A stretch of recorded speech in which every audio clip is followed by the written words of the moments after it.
Good morning, everybody. Welcome to the 2025 Odyssey Barbell Summer Open. My name is Eric Cordero. I'm going to announce this morning, I'm going to live stream commentary this morning. I'm going to walk you through what happens on the in the throughout the day. Our first lifter up, bar has been loaded, so we're about to start. Is Lexa Van Duyn. Lexa is from Connecticut. She's been lifting for about 5 years now. She's also a state referee and contributes back to the sport. So she sets up. She gets the squat command, and I think she jumped the squat command. I think she went a little early.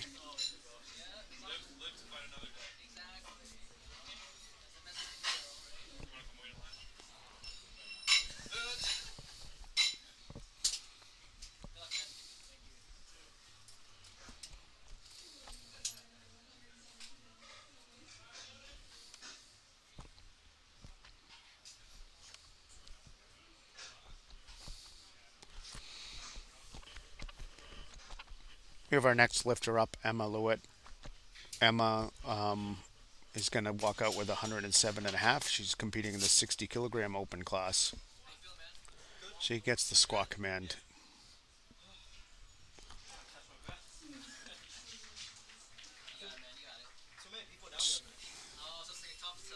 Three white lights. We're having a little bit of problem with our scoring, it looks like.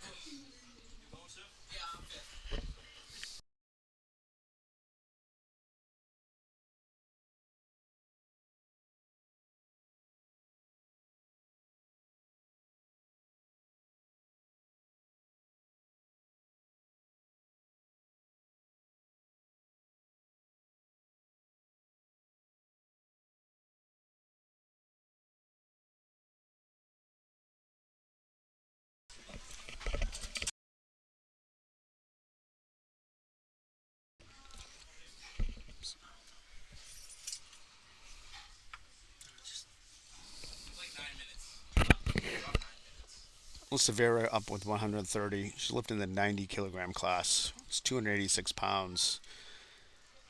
Squats. It's a little heavy for an opener, but she still gets three white lights.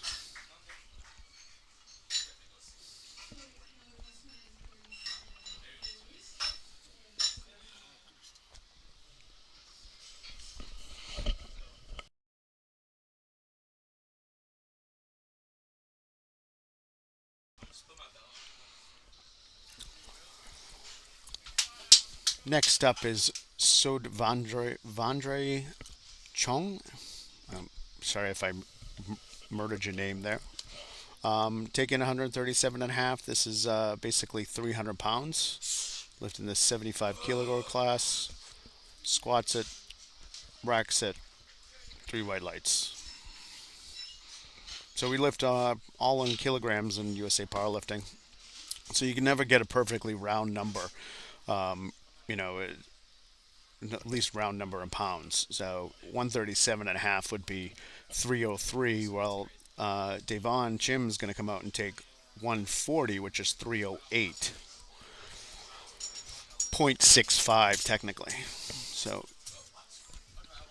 Devon walks out, sets up, gets the squat command from the referees, stands up. I know why. Good lift, three white lights.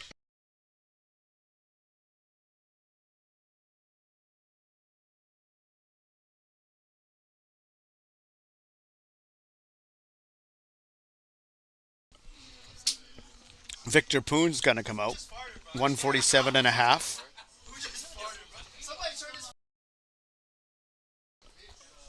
In the 75 kilogram class. Bars loaded, walks it out. Squats really deep there. There's no question on depth whatsoever. Good lift. Victor's out of Connecticut. It looks like it's his first lift. I mean, his first competition. So it's a good start for him. Your Nelly Farrell's up, taking 155. He's in the 82 and a half kilogram class. So this flight is mixed between both men and women.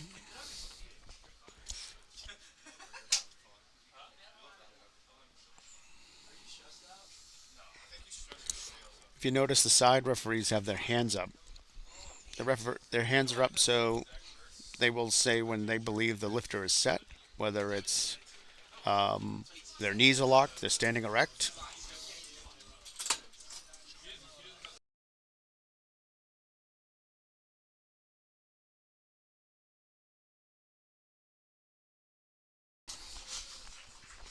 $155 is good. Yellow card on the side could be for anything. It could be for not having, taking a step early. It could be moving a foot after a squat command. It's really kind of those little technical things that exist.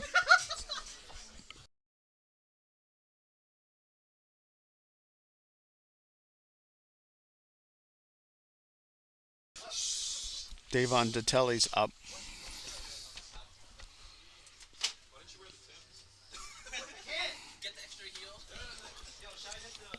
He's in the teen 2 class, 75, takes 165.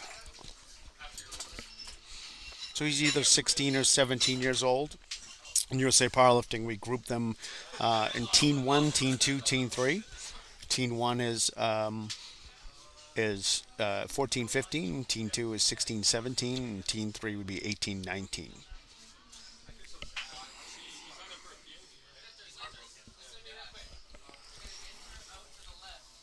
Cal Gottlieb is coming up. Gottlieb. Sorry if I mispronounce your name. 167 and a half in the juniors. He's also a 75 kilogram lifter.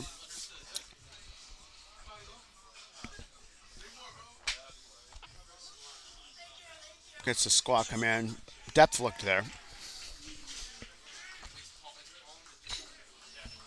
This is only his second meet, so he's going to look to improve on the numbers he put up for his first meet. Charlie Leonard is up. Charlie Leonard is a quite accomplished lifter in both powerlifting and in weightlifting. She's actually the best all-time female lifter out of New Hampshire for USA Powerlifting. She's going to open with 167 and a half kilogram squat. Again, one of the athletes that does both powerlifting and weightlifting at a very successful rate. She squats down, makes it look really easily, gets the rack command. Good lift. Whoosh.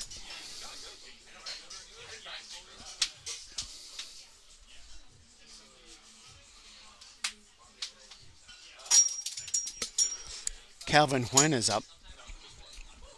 Calvin's 23 years old, lifting in the junior class in 67 and a half. He's going to open with 170, or again, it's 374.79, or it's 375 pounds.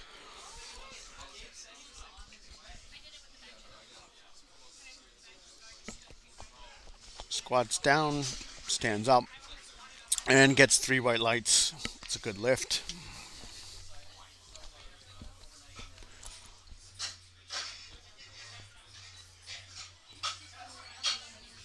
Colin Pham's going to be up next, opening with 190, also in the 75 class.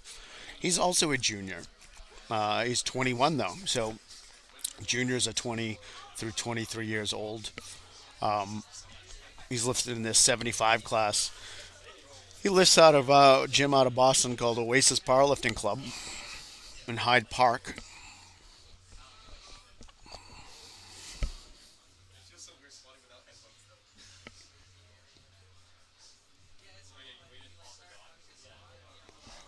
This is only his second meet, so we'll see if he can improve from his last numbers.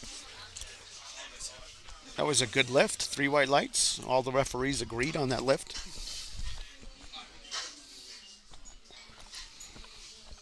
Cardin Doe's up. Cardin lifting in the 75. He's only 19 years old. He is one of the ranked the best teenage lifters out of Massachusetts all time. He has obviously moved up in weight classes as he's gotten older, but he always brings big lifts. Training out of Cambridge Strength in Arlington, Mass. They're putting the racks in, or one side in.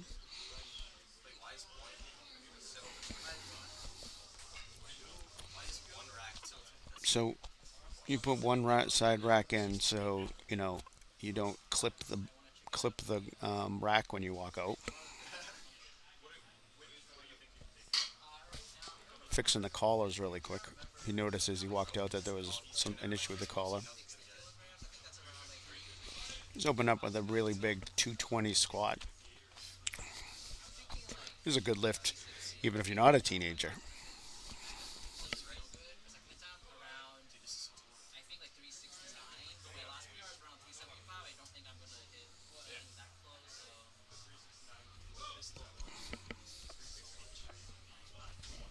Gets the squat command.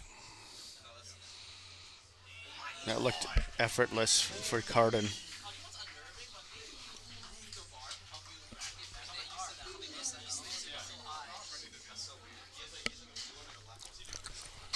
Finishing up the flight will be our woman in the flight is Emily Merkin. Emily's 25. She's in the 100 class. I think she's in the 100 plus class today. 100 plus means she's weighed over 100 kilograms. So the way weight classes work is normally it's an under situation, right? So if you're in the 75 class, you have to weigh 75 kilograms or under. And that you have to go all the way down to 67.55 because that would be within that class range. So Emily's gonna come up. Emily's lifting raw with. She has in the past lifted with knee wraps. I've seen her lift in the past with knee wraps. So she's gonna take out 485, the same number that Cardin just took. She's gonna finish out our flight right here. Just finish out our opening of squats. Excuse me. She looked pretty effortless on that. What do the referees say? Still waiting for lights. 3 white lights. Good job. So we're going to go back to Lexa. Lexa's going to come out and take 112 and a half. It wasn't a strength issue the first time. I think she just jumped the squat command. It's kind of hard to tell sometimes when you're doing the live stream because there's oftentimes a slight delay, so you can hear sometimes what's going on and on the platform and confuse you a little bit about whether you hear the squat command or what it's on time here. So Lex is going to come back out.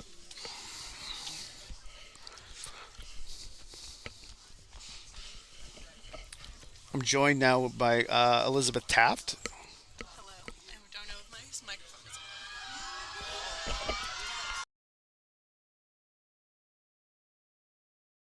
That was a grinder. I'll tell you. No.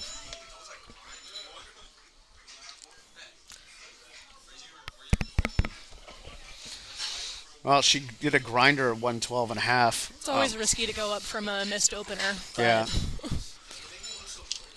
Let's see what she takes. Yeah, she's not going to take any more than 2.5.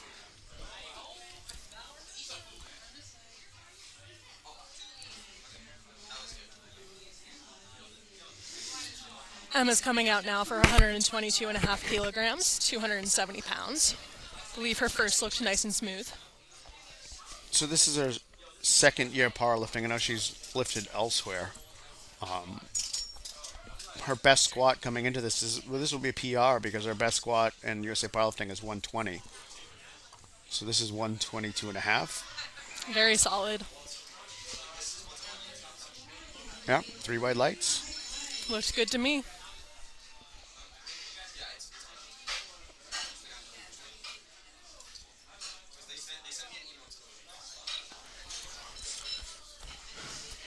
We have a couple lifters today out of Tiny's Iron Pit. I'm not quite sure where that is, but I think it's down Fall River or New Bedford, cool. somewhere in the southeast coast. It's great seeing groups all come to compete together, though. It's very fun.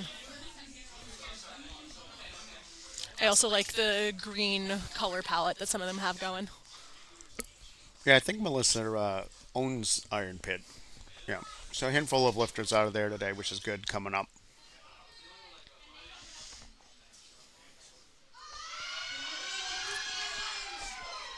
A little bit of a sticking point there. Yep. Let's see if she squatted deep enough. Yeah, it was a little close. Yeah. Yeah.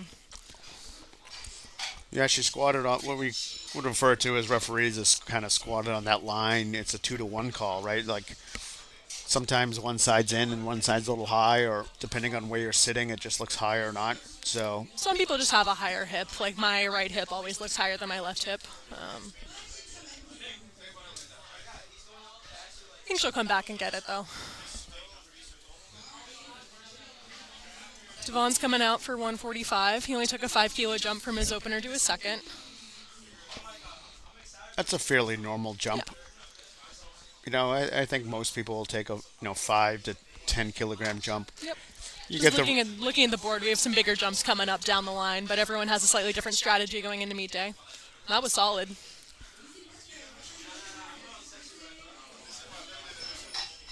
it's a good lift. Now, he's a rookie lifter, so Yeah, this is his first meet. He wants to just get lifts on the board, get the experience, have some fun. It's great to see.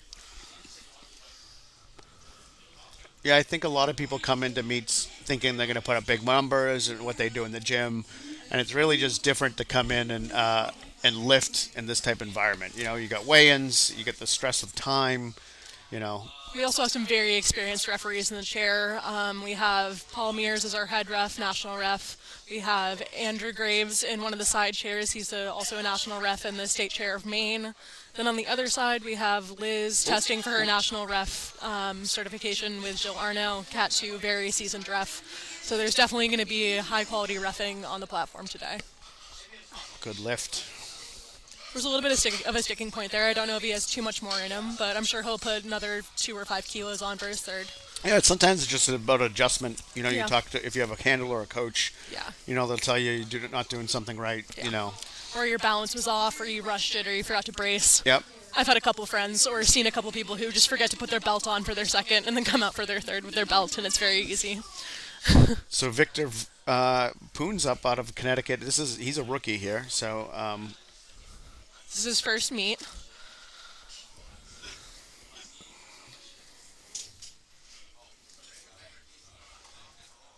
taking 160 squats. Really deep. There's Very no deep question. squat. No question on depth on that one.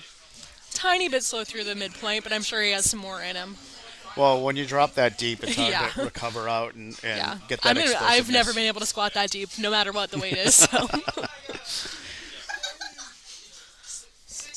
Yarnelli's going to come up. Yarnelli at a Spindell, which is in Lowell, Mass. She's in the 82.5 class. She's in the open. 165 kilos for her second, double body weight squat. A little bit more than double body weight. She's in the 82.5 kilo class, but weighed in closer to 80 kilos. So I have her as her best squat's 142.5. Wow. I don't know how long ago that was off the top of my head. Must have been a while, or she's just really grown in the last few years, or last year, which is entirely possible. Well, we always call that newbie gains, right? Yeah, rookie gains. Yeah, where you are, when you first start the sport, it's amazing how much you can add on. Yeah, And it's then more about learning how to do it than it is about the strength, and then it gets a little harder once you've been doing it for a few years. Yeah. Give And then anything for some more rookie gains. she may have moved her foot after the squat command. It was hard to tell. She got one yellow on her first squat for moving her foot as well, but also on the side, I don't think Andrew thought her knees were locked. Yeah. Yeah. Andrew didn't put his hand down to begin the squat, which means he didn't think her knees were locked out at the beginning. It's a pretty easy fix. She can come back out and lock her knees harder. So what you have to do is you have to lock your knees and stand erect at the beginning. Or, as I was saying earlier, the side referees won't put their arms down at all. Devon's up. Coming out for a 175 kilo squat. 2.5 or a little under 2.5 times body weight. Got this teen 2. It's either 16 or 17. Little hip shift in the bottom of the hole. Speedy on the way up, though. Good lift. Yeah. Yep. Honestly, looking at those shoes, probably not the best shoes to squat in, which Yeah. might contribute to the hip shift. Yeah, But but a lot of teenagers will squat and stuff like that because they just don't want to buy the other ones, which is totally fine. It's not optimal, but also we're all here to have fun, aren't we? Yep. Yeah. Charlie's coming up. So before you came on, Liz, it was mentioned that Charlie is the best female lifter out of New Hampshire ever. Wow, Dots and that's awesome. Yeah, I mean this is a massive squat for a 65-kilo woman. yeah, she's very talented both weightlifting and powerlifting. That's awesome. And she's focused a lot more on weightlifting lately, but I've seen her do a handful of more powerlifting meets again, so it looks like she's going back to being a dual athlete. I mean that was beautiful. We'll see if she wants to do some super total meets. Yeah. I wonder if what do you think? She might go 5, or she might just go for that magic number of 182 and a half, 182 right? and a half. I would guess 182 and a half. She took a 7-kilo jump for her second. Yep. 7-kilo jump for her third. Yep, she put in 182 and a half. That's the closest we can load to 400 pounds, so that's something that a lot of lifters have as a goal. Yeah, if you notice, Cal's coming up with 180. It's just shy of 400, and that 396. 182 and a half gives you just a little bit over 402. Yep. So, that's, yeah, and she did put 182 and a half. She did. So, The magic numbers are 137 and a half for 300, 182 and a half for 400, and 227 and a half for 500. Yeah. There's more beyond that, but those are the ones we'll probably see today. yeah, I was talking about that earlier. You can't convert perfectly over, so people are trying to get within that range of saying I squatted 300 or I squatted 400. Also very deep. Yep, Smooth Cal, on the way Cal up. took that deep. Cal's a 20-year-old in the junior class. 3 white lights.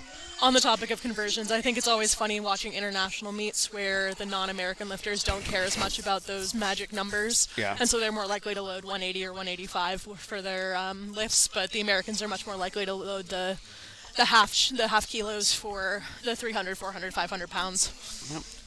Calvin's going to come on out for his second attempt. It was a good lift for a 67.5-kilo lifter, 180. Yeah. He's a junior, so he's 23. He's about to age out of juniors, and he'll be only in the open. But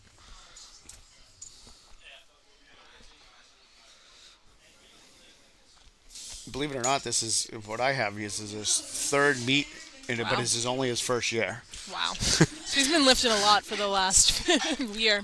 He got one blue on the side, probably for not locking out his knees, but it was still a good lift. Hopefully, he'll come out and lock his knees harder at the end of his next one. Yeah, so a blue card can give you not locked out, but it also give you up and down the bar, and I don't think they felt like it. For me, it didn't look like the bar went up and down, so it must have been a lockout issue. Yes. You'll also notice that that you could see before the left referee, Andrew Graves, moved his chair. Sometimes, your spotters are getting in your way too much, and you just need to kind of find a different place to be. If you notice, the spotter on the side is more aligned with the lifter on that side, whereas on this side, He's more with the back spotter. Yeah. Spotters and loaders are out of Northeastern Powerlifting. They spot and load many, many meets around the area to help fundraise for their team. I'm an alumni from NUPL. They're excellent spotters and loaders. Emily's up now. Emily's going to take 232 and a half. This is, again, we talk about those magic numbers. She actually went over that kind of magic number because 227 and a half is also kind of one of those numbers where it's a 500 pounds. And I'm sure she's hit 500 so many times in training and didn't feel like it was necessary to hit on the platform. yeah, so this is a pretty big squat. Yeah. For a female lifter, she's going to take a 500-pound squat. Her opener looked good. I wouldn't say it was the fastest squat I've ever seen, but it looked very smooth. And some lifters just squat slow. I do. She walks out and sets up. It was deep. She's Drops gonna in the hole. Yeah. Really bounced Very out of the nice. hole. I don't know how much more she has, but that was a good squat. Yeah. It's hard to appreciate from this angle, but I was standing more on the side, and she has very short femurs, very ideal mechanics for squatting, so she's able to just kind of drop into the hole very quickly and then back out. For anyone with longer femurs, there's a little bit more of a descent that needs to happen, and it puts a little bit more difficulty on the squat. And Have, let's talk about strategy on squats too. Like maybe that was the number she wanted, Yeah. and she wanted to take 2 attempts at it, yeah, even just in right? case Like you mess up your second for some yeah, reason. Yeah. that's sometimes one of those things people do is say, I really want this number, and I'll do it twice if I need to, Yeah. and if I get it, I can go a little Yeah. more. So it'll be interesting how, yeah, she didn't go up much. She's going to go up two, which That I makes think, sense. yeah, makes sense. Yeah. Again, that was probably her target number for the day, and Yep. decided to take it on her second, Yep. and then everything after that's icing on the cake, right? Very much so. So Cardin's up. Cardin's a phenomenal lifter, Yep. Very strong. very strong. He lifted in the 75s. He just aged out of high school, Yeah. so he's in teen 3 right now. Didn't he do a lift? Didn't he do a few meets with Powerlifting America? I don't know. I might be confusing him with somebody else. Very speedy. So Through highlights. yeah, so nice easy squat for Cardin. And he's really light for the class too. He weighed in at 70 and a half, 70.7. Before you came, I talked about how he had moved up. I think I Yeah. remember from Yeah. maybe a 60 to a 67. Now he's up at a 75, and that's I mean, just that happens through high school. Yeah. Kids get bigger. You put on more muscle mass. especially Don't if want you to limit your. especially if you've been lifting weights, Yeah. right? Like I mean, you're just going to add weight no matter what. It's hard. Now, essentially though, like oftentimes powerlifters, we don't train like bodybuilders, so No. you can train for strength without putting a lot of size on. Yeah. So let's see what Lexa can do here. She really grinded that last one. Could have been a technique issue too, right? Maybe she comes back and hits this, but she didn't go up much, which was smart. Yeah. No, just didn't have it out of the hole. Her second attempt with 112.5 kilos will count towards her total. And she also seems like a relatively new lifter. I'm not sure which fifth meet. Sorry. 5 years. 5 years. Yeah, she's actually a referee. Oh, awesome. Yeah, I think she was a URI member. At URI. least, she lifted Yeah. Rhode Island, and she's actually from Connecticut. Yeah. So, but she's been around. I think she took a little bit of break. Yeah. As people often do. I think that helps you stay healthy, Yeah. taking that break, and mental, not just physical break, but also mental break. Mental right? burnout is very much real, yeah. It can be really hard to train because over and over and over again. I think that's what people miss sometimes when they're training, is this idea that it's kind of like you're a monk. You're just in there squatting, a bench and deadlifting, and doing other things. It's the same things over and over and over again. And So on one hand, some people really enjoy that, and some people find that it gets tiring, and both things are valid. I think it's also a lot easier to motivate yourself when you're still making a lot of progress, but it gets harder and harder when you are not adding as much to your total in any given meet. Good lift for Emma, Yeah. ending out with 125 kilograms. Yeah, so She that- maybe had an extra 2.5 in her, but again, she maybe wanted to just play it safe, get 3 good lifts on the board. Yeah, and that does over her best. She's in the USA Powerlifting, she squatted 120, so 125. That's a 5 kilogram improvement. She's only her second year powerlifting. Yeah, So that's awesome. Coming So- out is Melissa now for 137.5 kilograms. She missed her second, I think, for knee lockout. She went up 2.5 kilograms for that 300 number. Let's see if she can lock her knees. there you go, a little deeper. Looked a lot smoother, a lot deeper. She to knows me. she has it. Had the smile on her face. She's like, Yeah. I got this. Depth definitely, believe was there. No, Oh, 2-1, no lift. I really thought it was deep enough. Yeah, for it looks this like angle. it from the front, but sometimes it's deceptive to look at a squat from the front and be able and say whether it was depth or not. Yeah, I mean that's the thing. That's why we have 3 referees, Yep. and from this angle it looks good. And to be honest with you, but the sides just see a little bit different, Yep. right? Everybody's body mechanics are a little different. It's hard to gauge from the front sometimes. And it really is a sport of angles. I as a referee, I've sat in chairs and a lift doesn't look good, and you can see it at a different angle, and everybody else thinks it's good, and sometimes that's just the way it works, and Yep. it could have been close, and both referees decided it wasn't in Yep. enough. So, is it Santvandra? Satvandara. Savandara, I Something believe like it is. that. 150 for a. Apologize for any mistaken names here. So he went 3 for 3 on squats. I think that one looked about the same as his second. I remember thinking his second looked a little tough, but that one didn't look that much harder. Just wanted to get 3 on the board. Coming out now with 150 is Devon. This is Ricky Meat.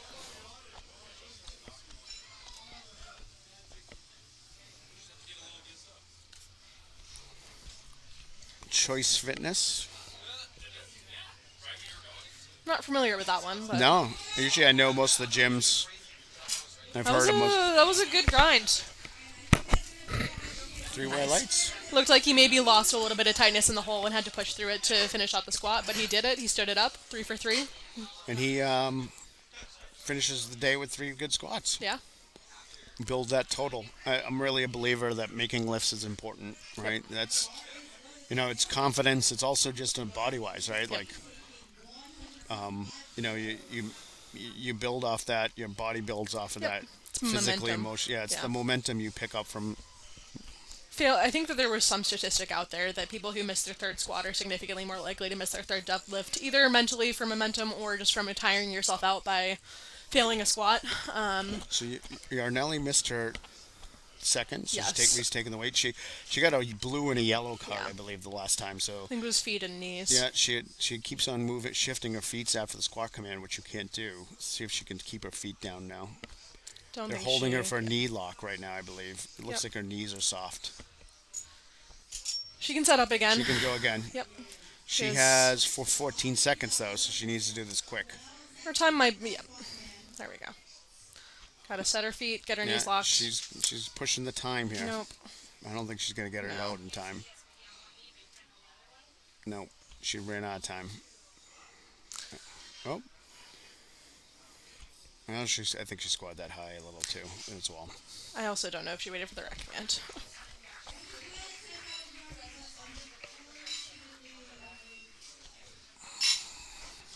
Not seeing any lights from the refs yet. Sometimes there's a little bit of technical difficulty. There we go, yeah. Sometimes the internet's a little slow. Yep. Yeah, it doesn't look like she got that. She has the strength for it, but she just needs to clean up a few things technically. She'll be back for it in another meet, I'm sure.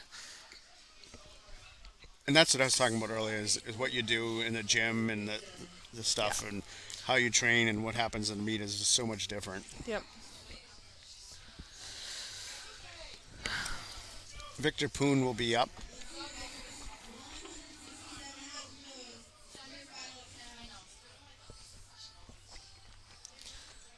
Also, oftentimes, if it's one of your earlier meets, you get a little nervous.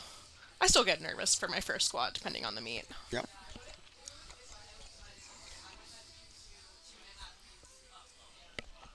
Victor's trying to go 3 for 3 in squats. He squats Oh, deep yeah, every very time. deep. Oh. Yeah, so that's one issue about with squatting really deep is, you do end up hitting that point of trying to get your hips into the right position. And when Yep. you hit the hole that hard, your hips get out of the position that you want to be in. The bar starts, if you notice, the bar kind of tips forward a little bit because you're trying to push those hips out of there. And you miss the lift, and it really is a borderline between what is depth and, Too deep, yeah. yeah. He might enjoy a pair of knee wraps, get a little bit more bounce out of the bottom there. 7 is up. He looked a little wobbly on his second, but we'll see if he cleans it up a little bit on his third. He did put in that a magical 182.5 kilo number, 402 pounds. Stands it up nice and easy. Yeah. Not sure if he squatted deep enough or not, but let's see. 2 to Yeah. 1, good lift. 2 to 1 lift. That's kind of a traditional call. 2 to 1 either way, right? Yeah. You can go two reds and a white, or 2 whites and a red, and you got that. Yep. We talk about that a lot in the sport. 2 to 1 is just one of those things that you're just on the line, and one referee thinks one thing, and the other referee thinks something else. Yeah, it's always better to not leave it up to the referees. It's always better to sell it, but I'll take 2 to 1 good over a no lift any day. So Charlie's also coming out for 182. What was your meet PR? her best squat is 180, so she's going to Wow. PR this, and she's lifted for a while. So Yeah, that 2.5 kilos is 2.5 kilos is 2.5 kilos. It's a yeah, PR. especially someone with her time in the sport, Yeah. squeezing out 2.5 kilos. Now, not today. It's okay. You can tell that's a number she's been wanting to hit, and she'll walk away with the 175. Still a really good squat. Yeah, for it's a her great weight. squat at Yeah. 65.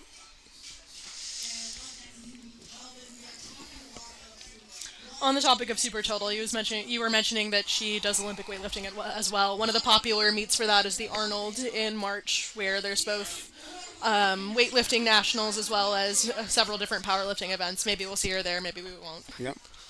I know she's done both before, so Yeah. that might be her target again. Yeah.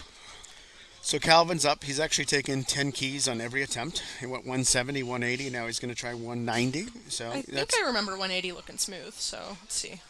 yeah, I do too. Kind of shifts there. That Very was solid. Yeah, Very good solid. lift. That was a good number. You know, Yeah. I don't think it was too light. I don't think it was too heavy. He probably had another 2 in him, but Yeah. again, not worth fighting for if you're trying to build a total. Again, it's about making lifts, and sometimes you select a lift that you know is solid and you know it's there, and it's not about always PRing. Not to say that wasn't a PR, but it's about again making lifts, building the total. You, you don't get credit for being the biggest squatter, but you get credit for having the biggest total. Yep. So There are some meets where you'll get credit for for squat, bench, deadlift, usually at a world level. right. But here, no, there's no prize for having the biggest squat. That's one thing I like about powerlifting is that everyone can have, or usually the people that are winning big meets don't have a weak lift, but people will tend to have one that they're less biomechanically good at, but you can still build your total through other ways, and you can always get better at the one that you struggle with a little bit more. Very Really deep. deep, very deep. Yeah, I'm surprised he got that. Yeah. Very good grind. If you noticed, technically, he hit the hole so hard his knees shot forward. Yep. And that's really, really hard to recover 3 from. white lights. Yeah, and I thought we might have gotten 1 for up and down because there was a little bit of motion, but yeah, so it's a good lift. he recovers in general Yeah. from that, which is is really strong. Yeah, you Shows have to a- have a lot of strength to be able to pull it back into position from there.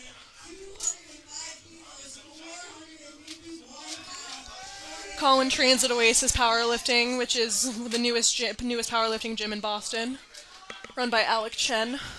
If you're ever in Boston and need a powerlifting gym, check it out. Or just come up to Odyssey. It's not that far of a drive. This is kind of one of those numbers that we talked about. 205, it's 205, yeah. 451, right? Yeah. This is how you get that 450 on the bar. Yep. He took a 10 kilo jump and then a 5 kilo jump, which is Yeah. pretty reasonable.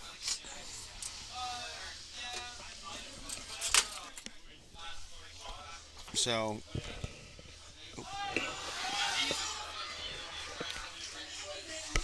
Very smooth. Again, he probably had more in him, but building a good total.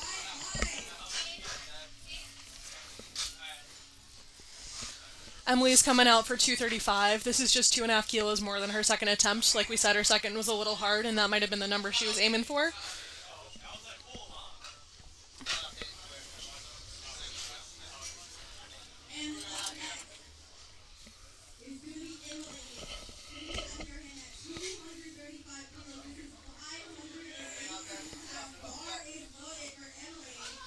bars loaded. 518 pound squat. It's a good number. I'd love to squat 518 pounds.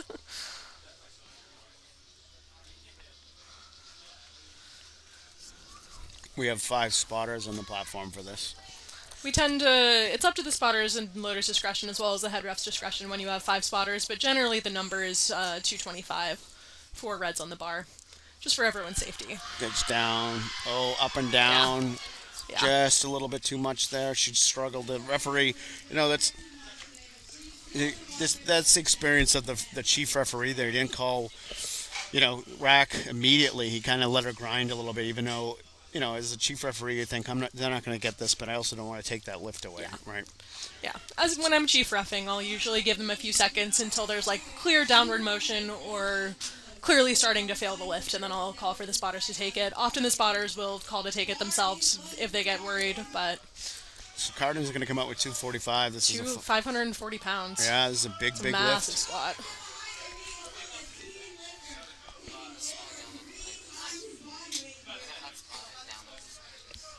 Yeah, 3.5 times his body weight. That's a big squat, 3.5 Yeah. times the body weight. You see that with deadlift more, but squats not so much, right? He has very good squat mechanics. Well, he's a spark plug. He's just short and stout.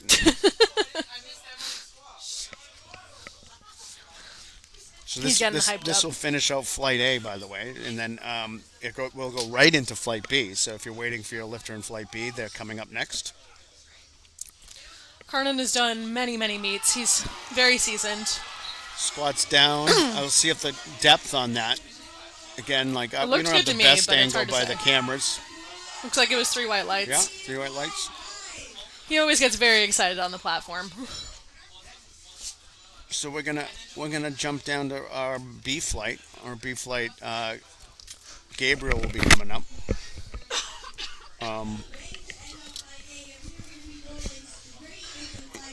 He's a 60 kilogram teen one, right? So he's either 14 or 15 years old. Wow, it's awesome. I've seen so many more kids starting at younger ages. I mean, we got back last weekend from youth nationals where we both refed, which youth starts at 8. Yeah, it starts Eight, at 8. yep. Yeah. So kids as young as 8 can start competing, and it's great seeing all the kids joining and staying in the sport for longer. Yeah. You know, it's like any sport, right? You can start at, I think some people think you can only start at a certain age. I think But- there's. Looked like his foot moved. We'll see if they call him for that. Oh, They didn't catch it. That's yeah, fair. sometimes the delay of what we're watching and what's Yeah. actually happening are two different things, and Yeah. it kind of looks like, Well, it looked like to me as at the very top, his foot like scooted in, Yeah, I which was missed kind that. of impressive. I don't know how you scoot your foot in with that much weight on your back, but they're loading the bar now to 140 kilos for Alex. a junior lifter at Yeah. 60.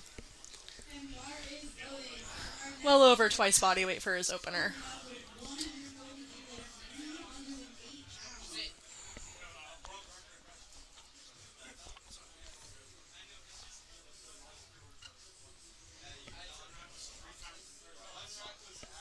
So if you notice, the racks are both in, so you can actually put them in. The traditional way is out. So if you're ever at a meet and asks where you want your racks, out is the normal way most people are used to, and you really don't have to change anything. But some lifters like to go in. It's mainly because of hitting the rack walking out. Yeah, it's pretty easy to whack Oh, the rack, and that then was fast. that was very fast. Yeah, it a looked very like good opening a squat. really good opener. Right? Looked like a last warm up almost. Yeah, I'll put the racks in sometimes when I have been whacking the rack a lot in training. The other situation is that some of the bigger guys, usually 140 or 140 pluses, like to put their hands all the way towards the plates, and to get into that position, you need to have the racks in. It's always an option if you want to use it, but it's not the standard. Loading now to 147.5 for Sean Carr.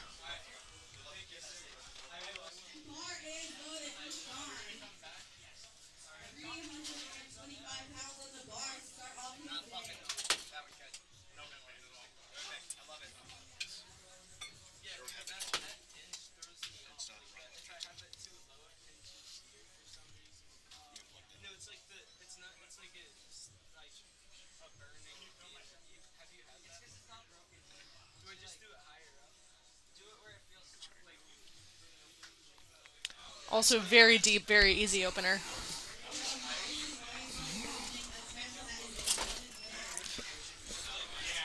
Sorry, just doing some technical stuff back here. There's a lot of moving parts. Sometimes there's screens and other stuff running. There's here. always technical difficulties.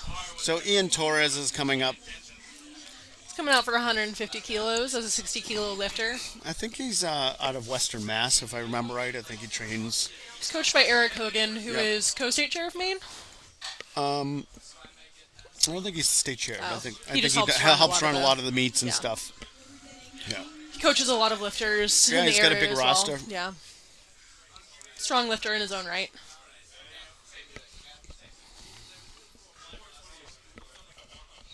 $150. Eric's very good about calling numbers. He's very consistent about calling numbers. You can tell he has a very specific philosophy. a nice and easy opener. Yeah, you see a lot of his lifters, I think, open up really easy like Yeah. that, right? Like, he really is a believer of getting that opening squat in, and building the total. It's a good methodology. Yeah. There's a lot of lifters that'll come into their first meet maybe without a coach and throw some stuff on the bar that maybe was a little ambitious for the day, and Yep. then you don't have as much fun in your first meet. It's always better to have fun. Connor trains at Strength Built.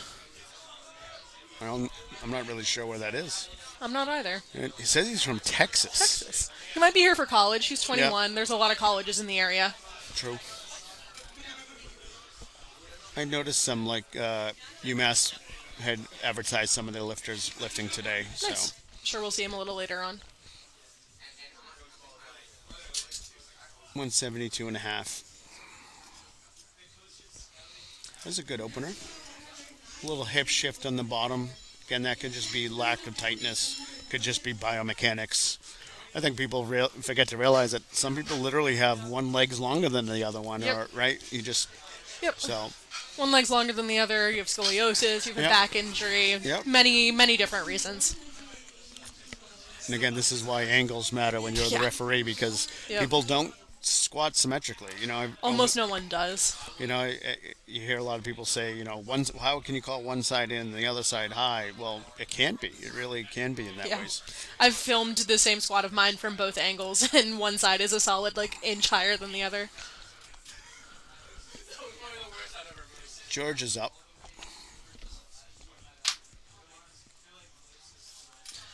George is wearing a UMass shirt. He might be one of the lifters from UMass. Yeah, that would make sense, right?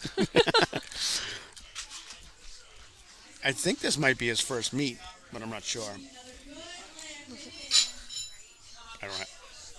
Nothing. Yeah. I did that. I didn't even finish this. I did all the flight A, and I didn't get to be it. I got busy yesterday. So, Dylan McDonough's up.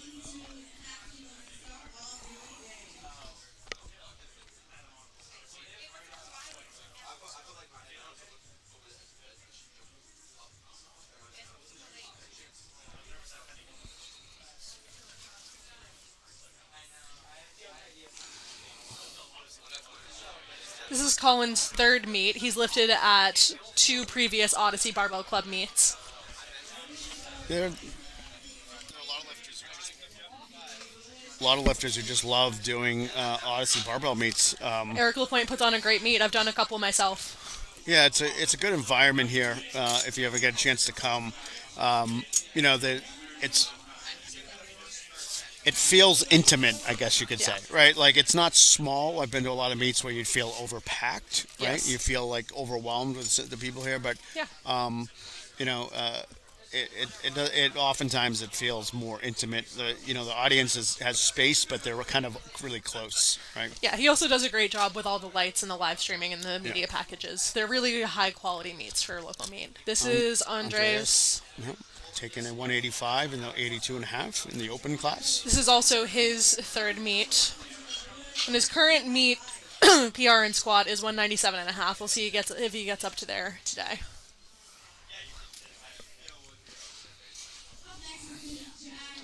Jack's gonna come up.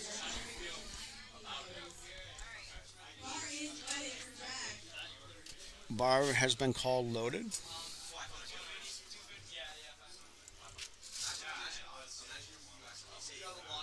I think this might be his first meet. I think it might be at least his first USAPL meet. Yeah, we don't have any kind of record of him lifting in the past.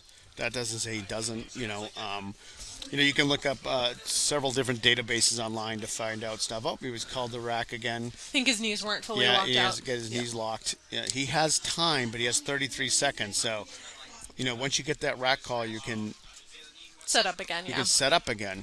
We saw that earlier without enough time. Let's see if he has enough time. There he goes. His knees are back that time. Some lifters have very long setups. That was smooth. See if he locked his knees at the top. Yeah. He's, Nice. Three like wet lights. practicing locking out in the Yeah. beginning and the end of the lift is, it's not something you think about. Yeah, I think when people are training in the gym before a meet, they often are very concerned about depth and maybe commands, but then they forget about how locked out your knees need to be. It's very common to tell somebody to replace the bar to lock their knees out more. It's not a no judgment against the lifter. It's just so we want you to be able to get the lift in. Yep. So Brady looks like he took a little time off, at least from USA Powerlifting. He lifted in 2 meets in 2023, and He's another one who's done a lot of Odyssey Barbell meets and Yeah. also New Hampshire states. but looks like he took a little break and he's back after not competing last year. Ooh, that was hard for an opener. Yeah, that was. He tough hit the for him. bottom really hard, and I can't tell if that's his normal squat technique or if he just got a little nervous. We'll see if he comes back and hits that on his second. He's just out of the junior division. He's 24 now. Yeah. Our next lifter is Kenny Ha.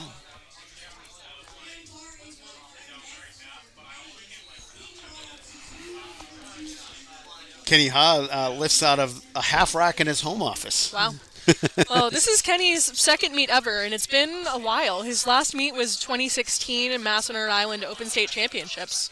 It's great to see people back on the platform after an extended hiatus. Sometimes it's just life, right? You Yeah. get busy. Yeah. You do other things. You find other interests.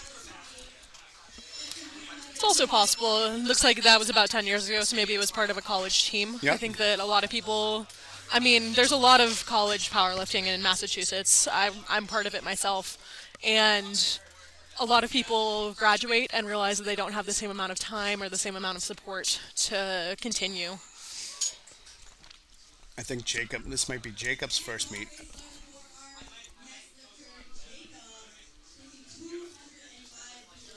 He actually trains out of here.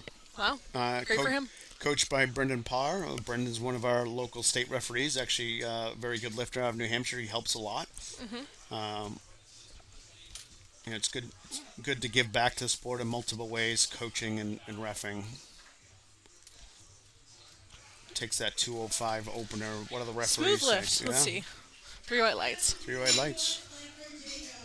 Coming up, we have Dareth. He has lifted a lot in the last few years. This is his 9th or 10th meet. Don't trust my counting abilities this early in the morning. Yeah, But his squat PR is 220 kilos, so he might be tracking for a little bit more than that today. so the way we're keeping track of this is a couple of ways. One is open powerlifting, which kind of does every federation in the world. And it's self-driven, it's kind of volunteer-driven. And the other one is the USA Powerlifting Database, which is just our numbers that exist. So that looked like an easy opener, 207 and a half. Not nervous at all. Very experienced competitor. Yeah, and that's the heaviest opener he's actually ever Yeah. opened with, right? So Yeah. his last meet was 220, so it looks like he's probably going to push over that today. Yep. I wouldn't be surprised to see 217, even 220 for his second. See what he puts in. Yeah. So This we're is our gonna, last opener. last opener by Caleb Donnelly. Another one coached by Brendan Parr. I don't know if he's training out of Odyssey. We don't have that info, but probably once in a while since his coach trains out of here, right? This is only his third meet. It looks like he did a token, so he did a meet in 2025 this winter where he took token squats and deadlifts. That might tell me that he had a little bit of a back injury and he only wanted to bench, or any other number of reasons why he might not want to squat and deadlift heavy. But Yeah. previous to that, he'd squatted 225 in a meet. So 222 and a half is already right knocking on the door of Yeah. PR. Look at that. Good lift. Yeah. Dareth put in 222 and a half for his second. That's going to be a meet PR. We're back to the top of the order with Gabriel. This is a teen one lifter, very young. Hoping he's just trying to get experience today.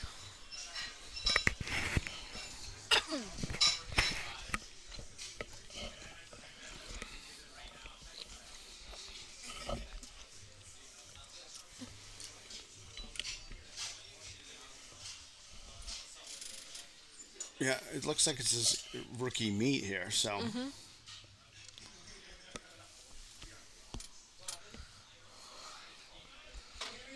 It really is about making sure you get comfortable, learn the rules, have a good experience, come back again. He looked a little bit nervous on his first one. Let's see if he settles into it more here.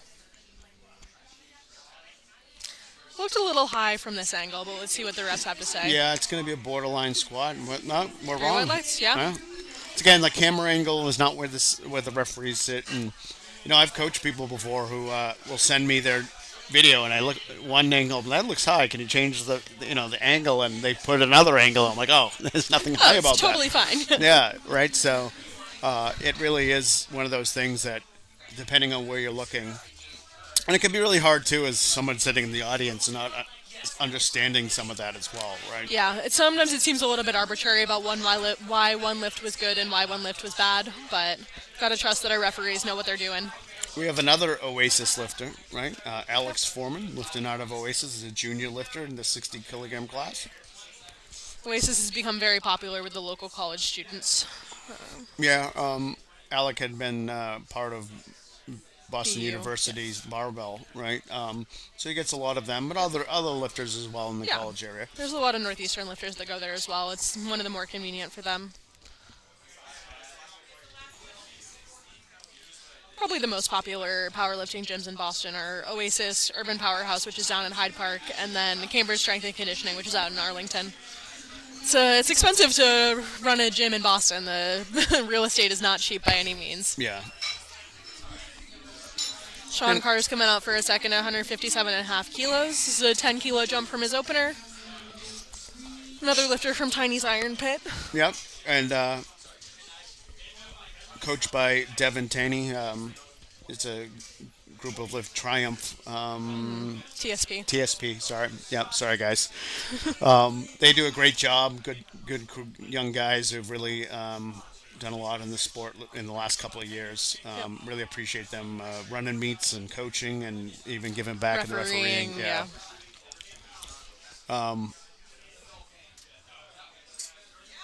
Sean's opener was very fast, so I expect this one to move well as well. Sean's fairly new to powerlifting. I know his partner is a well accomplished young powerlifter. Sean does some meets here and there. I think he likes to train with his partner often. Very smooth. I maybe wouldn't expect another 10-kilo jump to his third, but I think he has another 5 in him easy.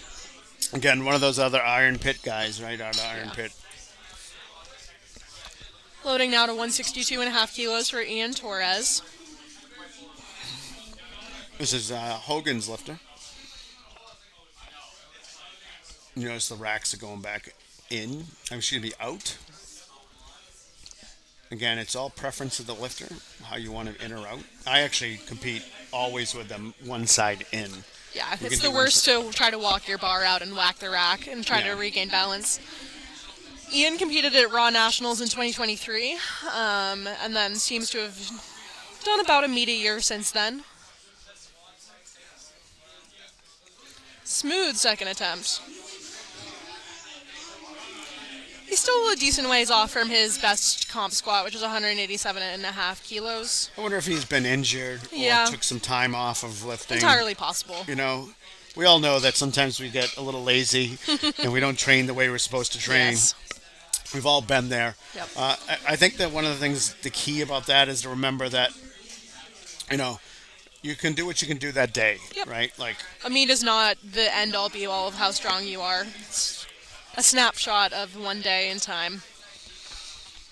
and you know, oftentimes, you know, again, talk about goals and what different goals want. So we got Connor up with junior. He's a junior in the 82 and a half class, taking 180. Yeah, I mean, a lot of times it's goals of what numbers you want to hit and why you want to hit certain numbers. Yep. And it could be injury, it could be time off, it could be number of things. And sometimes, you know, you're just doing it because you want to have fun and get back into Yeah. the sport. You know, people take time off and do Yeah. other things. I mean, the best powerlifting meets I've ever done have been meets that I wasn't worried about the numbers and just wanted to have fun with the people I was lifting with. Connor, 3 white lights. He's off to a good start. He's 2 for 3 already now. Yep. George will be up next. Coming out for 190 for his second.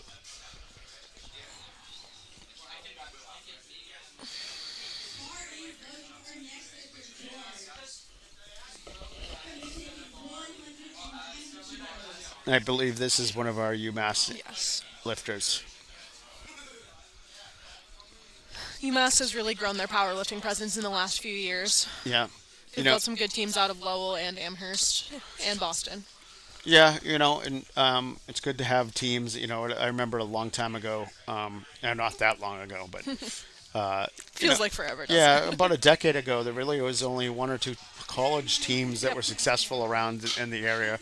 Northeastern, obviously, where you're from. Good squat for George. Obviously, where you're from, Northeastern has a good heritage of a program. Yep. URI was another one, even though URI, the pandemic really kind of hurt them a little bit. Yeah. They seem to be back, you know, It's again. great to see them back. Yeah. It's great to have local teams. And I think Georgia's second squat was good. There was a little bit of slowness through the middle, so I would expect maybe a smaller jump. Yeah, he put in 197.5 kilos for his third attempt, 7.5 kilo jump from his second. Let's see how Dylan moves his second, also at 190 kilograms.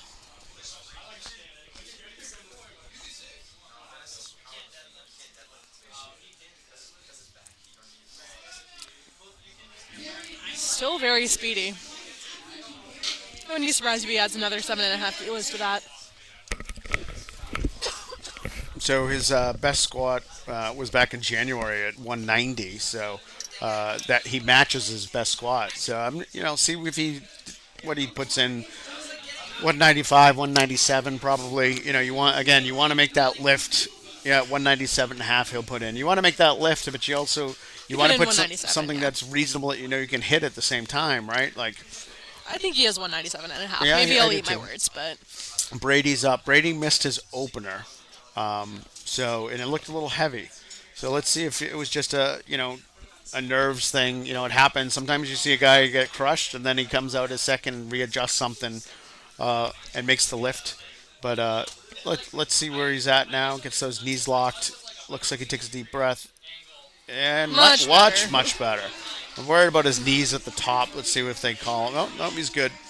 don't know what happened on his first. Maybe he forgot to do his belt. Maybe he put his feet Yeah. in the wrong place. Yeah. There's any number of There's reasons. so many reasons you can Yeah. kind of miss something.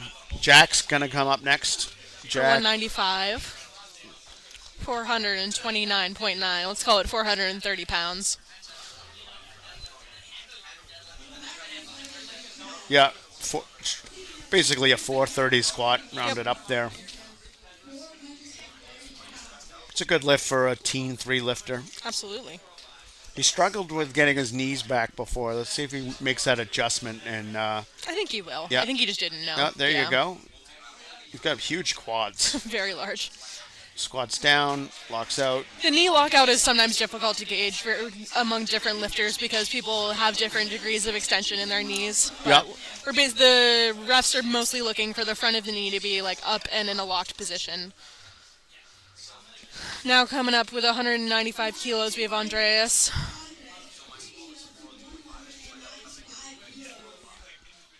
I'm not sure if it's Andreas or Andre. So Yeah. you get a lifter, that name can be pronounced Or either way, Could depending be on. Andres. Yeah. Again, we apologize for any mispronunciations. Well, my last name's Cordero, and my last name's been murdered my whole life. So Cordiero. yeah, there's.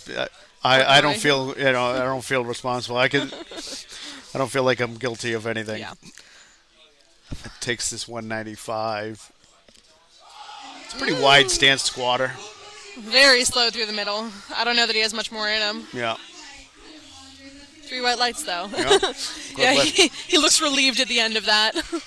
He may not even take a third. I think sometimes people, if they max out on their second, sometimes they'll want to take a third just to see if they can, but sometimes it's good to rest. We'll see what he does. Yeah, again, it all depends on what the What his goal goals is. is for the day, And you don't know what affects people sometimes. Sometimes it is, weight cut. And a lot of Oh, people yeah. drop weight, and he weighed in at 81.7, so maybe he cut more than he wanted to, for example, and he's a little weaker for the day. Yep. We also have issues of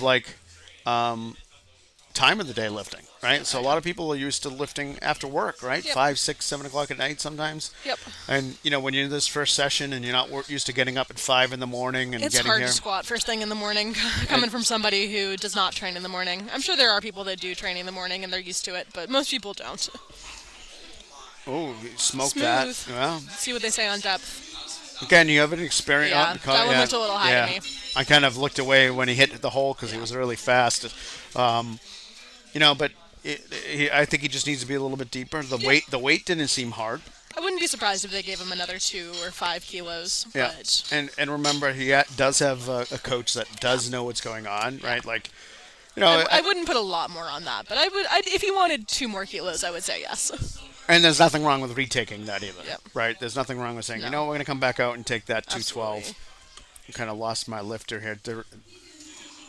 Dareth's up now. Dareth, yep. Dareth's going to take a PR right here. Yep. Taking a PR on your second is impressive.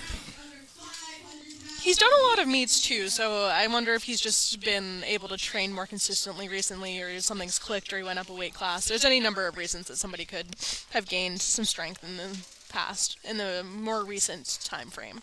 And sometimes it's just changing your Yeah. program up, or That was a solid squat.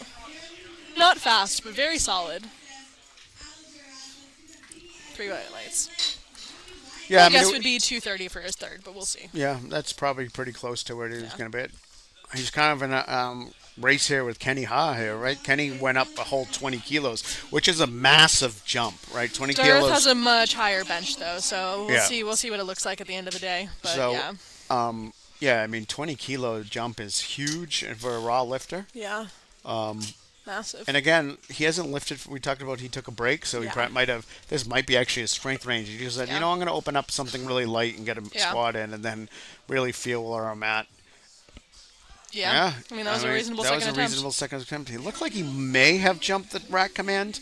Okay, it was a little quick, like he. I think Paul gives some generous rack commands. Yeah. So Yeah, Darth actually only jumped 2.5 kilos for his third. That's not a bad decision. Just trying to get as many kilos on the board as he can. and again, with Kenny and him and Calum here, actually, Yeah. in this 82.5 class here, pushing each other. You want to make it again. You want to make attempts. You want to Yep. make squats. You want to be able to build that total. At the end of the day, it's who has that biggest total who's going to win, and Yep. and you can't base your squat on the guy that's going after you every time, right? No. You need to pick what you're capable of doing. Yep. Sometimes 2.5 kilos makes all the difference at the end of the day. Oh, that was a good squat from Callum. All three of those guys had solid second attempts. Yeah, there should be a race at the end here, Yeah. right? With a couple of guys in the running here for 82 this and a half 82 kilo. and a half class. Yeah, Yep. I mean, we'll see what We it do looks have like. one lifter who looks like may have just missed the 82.5 kilo class. Weighed in at 82.6.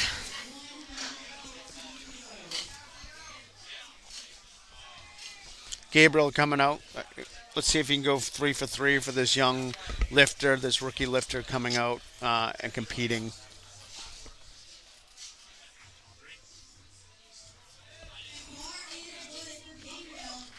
Bars loaded for Gabe.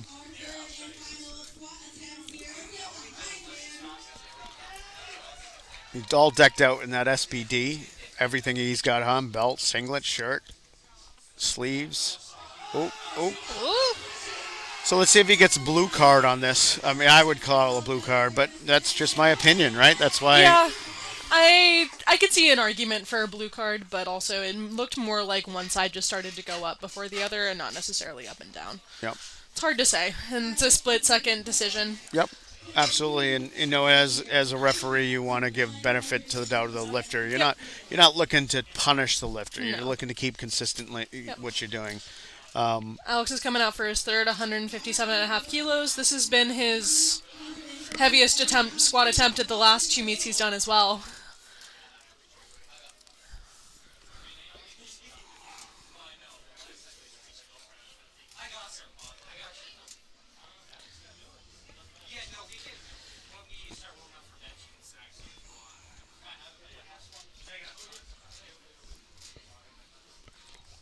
I also wonder if they felt like he's been overshooting, and he missed in his last meet, he missed his third. Yeah. And again, competition, right? If you're fighting with somebody then their same weight class, and you want to stay close, you want to make sure you get this lift. Maybe you feel like you got a chance with your deadlift and your squat. That was a solid squat. Yeah, solid squat out of that. Again, one of those ones where maybe he had another 2.5 kilos, but yeah, I think his coach wanted him to go 3 for 3. Build some momentum going into the It does build training. confidence too, Yeah, right? absolutely. There's nothing worse than walking out and missing a lift and Yep. feeling, that feeling of defeat, right? Yeah. And lifting can be very emotional in a lot of ways. Sean's going to come out for his third, take it 162 and a half. This is going to be a 7.5 kilo PR if he hits it. 157 was already a PR. Again, one of the guys out of one of the lifters today out of Iron Pit. This is his second meet. His first meet was the Worcester Open back in January. That's one of our annual meets in Massachusetts, Worcester Open. Is it going to be in Worcester this year? It will. Well, it'll be close, right? It'll be in Worcester adjacent. It's normally held in Shrewsbury, which is We've a had our Worcester Open in suburb of Shrewsbury. Worcester. We've had our Worcester Open in Boston. It's just the Worcester Open. That was a good squat for Sean. Yeah. Again, I think he had a little bit more, but that Yeah. might have just been his target number. I and was just still a building that 7.5 kilo PR. I would take it. total. Yep. So Ian's going to come up now.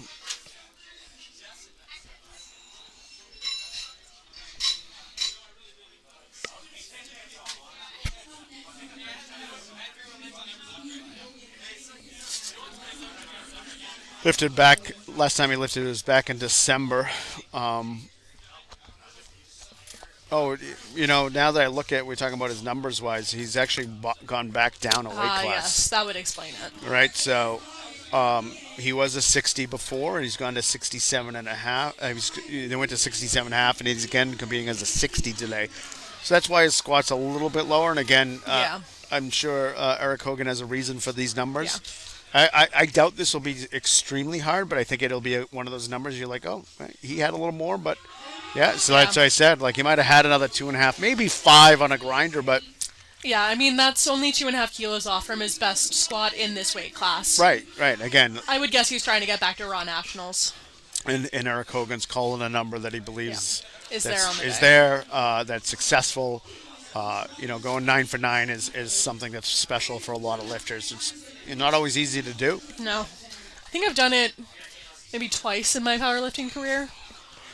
I coach a young woman that's never done it, and just one day she's like, I'm going to do it one day. Judy. No, one.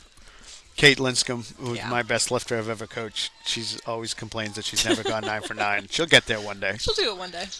Connor's up 185. Some people say a 9 for 9 day means you didn't try hard enough. Yeah, there's that other theory too, right? Again, it's coaching theory and Yeah. philosophy that you have. It's all whatever your goal is. So yeah, this is going to be a 15 kilo PR from November if he hits this. 180 was already a PR. So 5 keys up, or 11 more pounds, basically. Every 5 keys is about 11 pounds. Yeah, a little bit too heavy. Yeah. It didn't look like there were any technique issues, just looked a little heavy on the day. Yeah, He's still walking away with a 10 kilo meet PR. Yeah, Nothing that's nothing great. to sneeze at. You can't complain if you've done well. Looks like he started out as a high school lifter because he competed at the Wolfpack and then the Ryan Moore in 2022. Oh, okay. Yeah, so that means he was lifted in the high school level. He did one meet as a collegiate lifter in 2023. I'm not sure if he's aged out of collegiates yet, but he's still wearing that UMass shirt, so might still be on the team. Wow. He Again- paused that. Again, that's that. Like you took some time off. Yeah. You lifted maybe in high school, and now you in college, and you want to try it out, and you get busy. There was a Right? 35 kilo meet PR. Yeah, that's great. Obviously, he's grown a lot in that time, but 35 kilos is 35 kilos. Yeah, didn't compete last year, so maybe he's just trying to get back into it and Yeah. finding something he loved. One of the things I know, unfortunately for UMass, is even though they're a club, they don't have a tendency to always, as far as I know, not training together. I don't right? think So- they have a gym the same way that some other Yeah, schools do, so it's harder to train together as a team. Yeah, so a lot of college programs, some of them are just kind of more club oriented. All right, let's see what Dylan's going to take 197 and a half. Look good. That was to a me. 7.5 kilo meat PR. Yeah.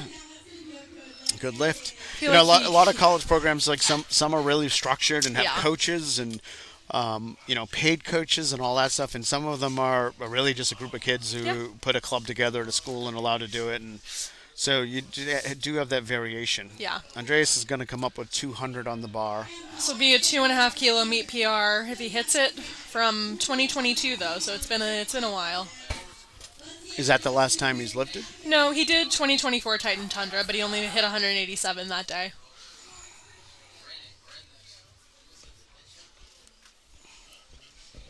Always lifting the 82 and a half class.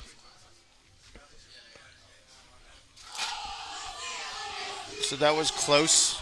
Yeah, I'm not going to say anything about depth until we see the Yeah, refs I call. mean it's going to be one of those calls that 2 to 1, Two and to one. again, we had that front angle, Yeah. right? So that we said it looks close there, but Yeah. and that's probably how from the chief it looks like, but the size it looks in, and Yep. again, that's about angles. Yep. Talk about successful lifting. He's done 2 meets before, and that's the first time he's ever gone 3 for 3 in squats. Yeah, sometimes that's the goal as well. If you always tend to miss squats on technique, then it's a great goal to hit all your attempts or only miss on strength. Yeah. Brady's coming out for his third. His first, he got stapled, and then his second flew. So I hope that whatever he fixed on his second, he'll keep on his third. I mean, his second looked really good. Yeah, it looked great. I would So- guess that 205 was something more than what they had originally planned for his second attempt, but a little bit less than what they planned for his third. Which is not surprising. Yeah. I know, maybe they were planning on 190, 200, 210, or yeah. 207, and and now, Ooh, lock your interesting knees, bud. setup. There we go. It always scares me when the lifters kind of like jump with it on their back.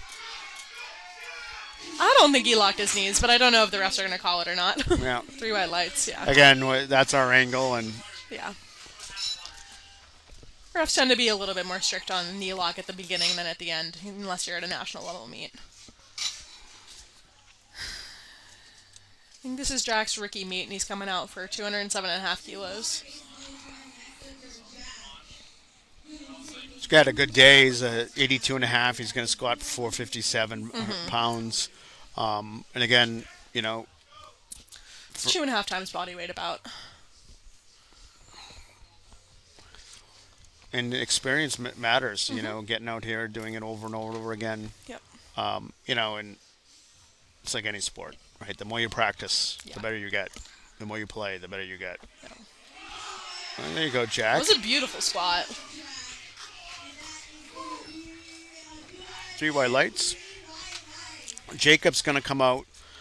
He took the jump. We talked about him. He's probably taking the jump, I think, before. He missed 212 on depth, 2 to 1, and I suggested maybe he would take a small jump, but he took another 10 kilos. So we'll see what that looks like. We'll see if this is a good call. But, Yeah. I trust Brendan as a coach, so maybe, but we'll see. It's also possible that sometimes at a local meet, the lifter says, "I want this," and the coach says, "Sure." and this might just be the plan, right? Yep. So in November, he missed 212, and at Massachusetts State Championships, and now he's going to take, this. Maybe they're just going to stick with the plan, and they feel like they're confident that he can hit the numbers. Yeah, depth looks much Looks better. deeper. Oh, Yeah. but just a little too heavy. Yeah. Again, that's one of those things about missing and then coming back and trying to go for it is. puts a I'm lot a more firm pressure believer. on that Yeah, third, and I'm a firm yeah. believer that miss just psychologically, physically takes a little bit more out of you than you actually think it did. Right? yeah. Like,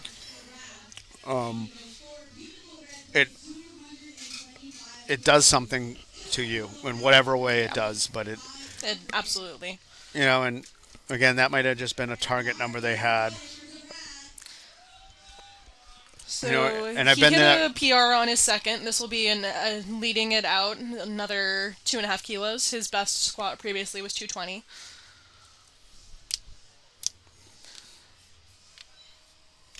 He is part of Blueprint Strength, which is a coaching group that has grown a lot recently. They have coaches and lifters kind of across the country. Mostly collegiate, but not entirely. Whoa, that's a good grind. grind. Great number. It shows the right number there. And also confidence that Yeah. you're going to make that lift. Yeah. Like there's a lot of lifters who get that stuck and give up. Yeah. And that's hard to coach when you're a lifter. I mean, Yeah. when you're a coach, to teach people that, You have to just try. yeah, you have to try. You got to push. And It's going to be hard. It's going to be heavy. Got to just try as much as you can.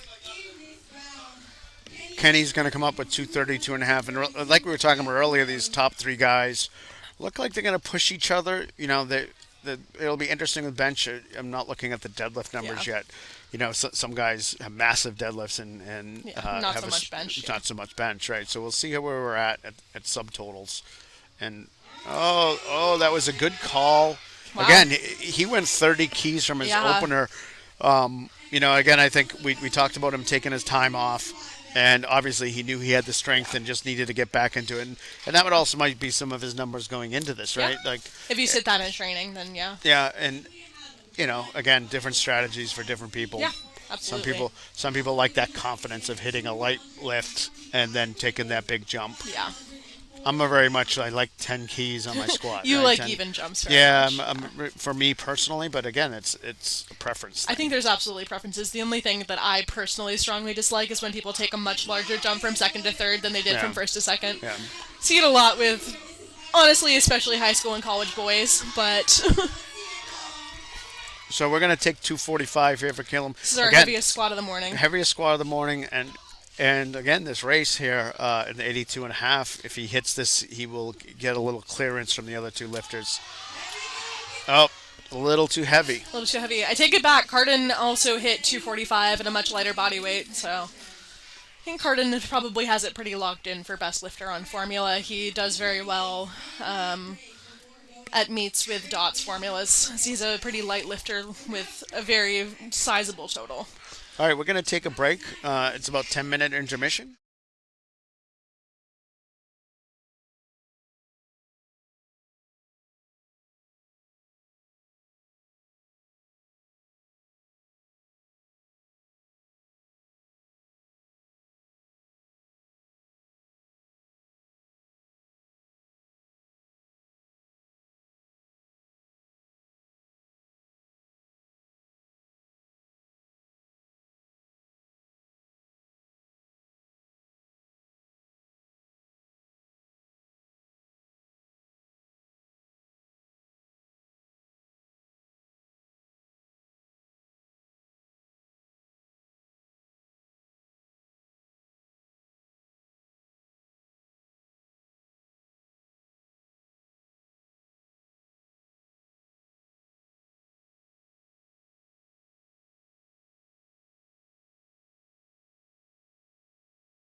down the bar to your chest and have it motionless instantly, then you'll get a very fast press command.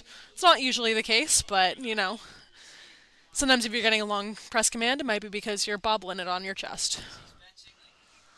I think that is one of the biggest differences between training in the gym and competing, though, is actually using that press command. A lot of people don't train with press commands and get surprised by them on meet day. Emma's coming out for her opener at 67.5 kilos.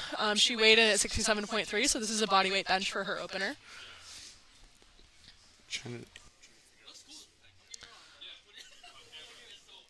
She has a relatively narrow grip, so there are two rings on the bar that you can't see from here, but they represent the furthest out that you can put your hands. She has her hands probably a hand and a half in from there. The closer you are with your grip, the more triceps it uses. The further out you are, the more chest and back it uses. They're loading the bar now to 70 kilos for Melissa.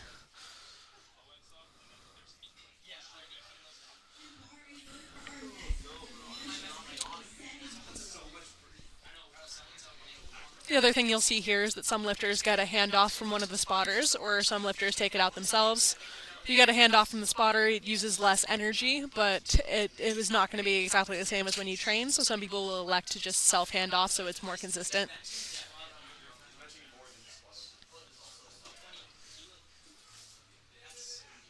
It was a little bit of work, a little bit slow through the midpoint, but it looks like a good lift to me, yeah. I would expect her to take a relatively small jump, but we'll see. Also coming out for 70 kilos, we have Yarn Lee.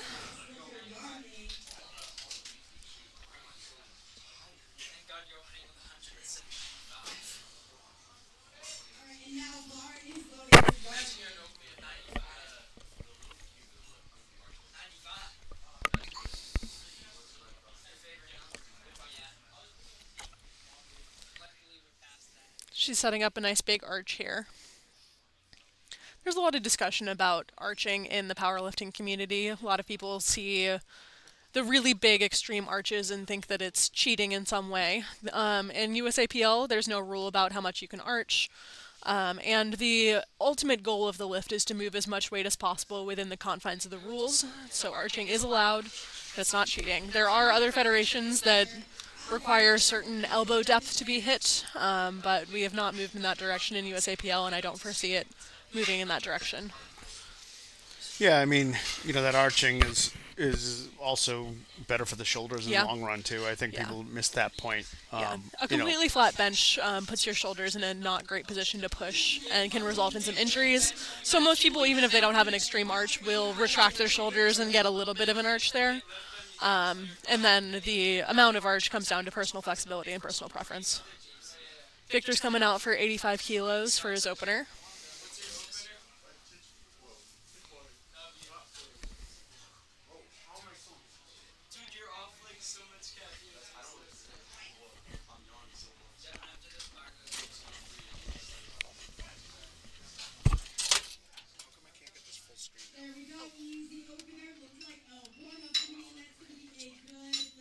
Yeah, I did it on studio mode.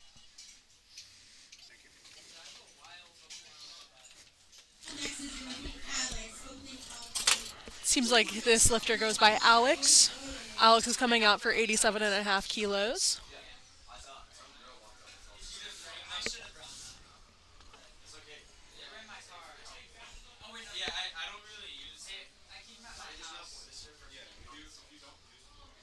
Usually you see smaller jumps and bench too, right? Yeah. The weight load on the bar is slower. I mean, is not as It's drastic. smaller, so if you're doing yeah. a 5% or 10% jump, it's going to be a smaller number overall. But just Bench also can hit a wall so quickly. yeah, and also just lifter wise, right? Yeah. So like squats, sometimes we'll get that, 105 kilo squatter, and then it'll jump to 180, right? With bench, we have a tendency to see a little bit closer, even in the flights. Yeah. You'll see the bar climb a lot better here. Yeah. Emily's coming out for a 92.5 kilo opener, just over 200 pounds. And she finished with a 232 and a half kilo squat, big squat. Now, again, 92 and a half is one of those numbers again. We start looking at, targeting numbers, looking for very specific stuff. 92 and a half is the closest you can get to 200 pounds. Yeah.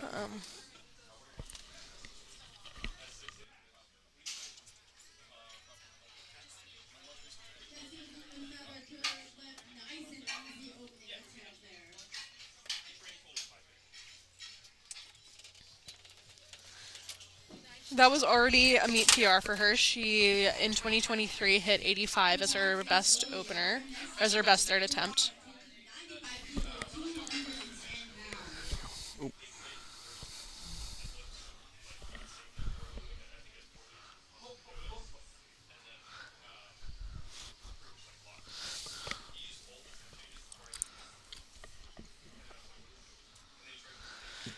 Devon's up, taking 95, 2010 bench. 209.44, but it's 2010. 210, sorry. 210. 210. It's a pretty easy opener. Bench is very much one of those ones that I think you should open light. I think you're often surprised by how the bench feels. You're often surprised by the press commands. So opening lighter, it's often a good idea. Devin's coming out for 100 as his opener.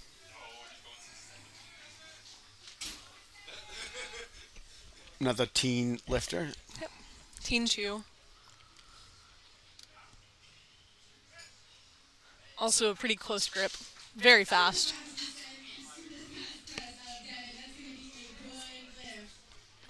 I'm going to push it up to 100 keys now. Charlie's also coming out for 100. 100 kilo bench for a 62.5 kilo lifter is phenomenal. Yeah, it's a great lift.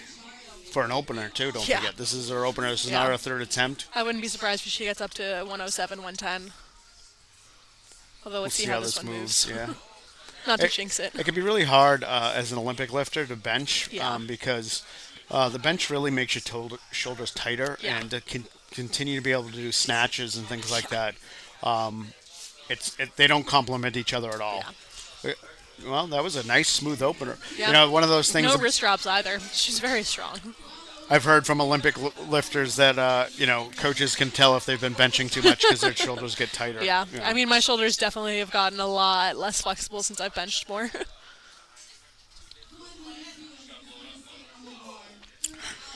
Calvin's up. Also coming out for 100 kilos. It's a popular number today.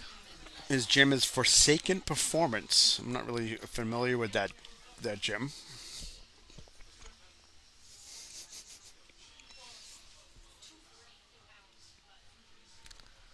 '67 half junior. He's got some pretty long arms there. Yeah. Which is never beneficial bench, but he opens No. with 100, so Yeah, it's not pretty that good. bad. Pretty good.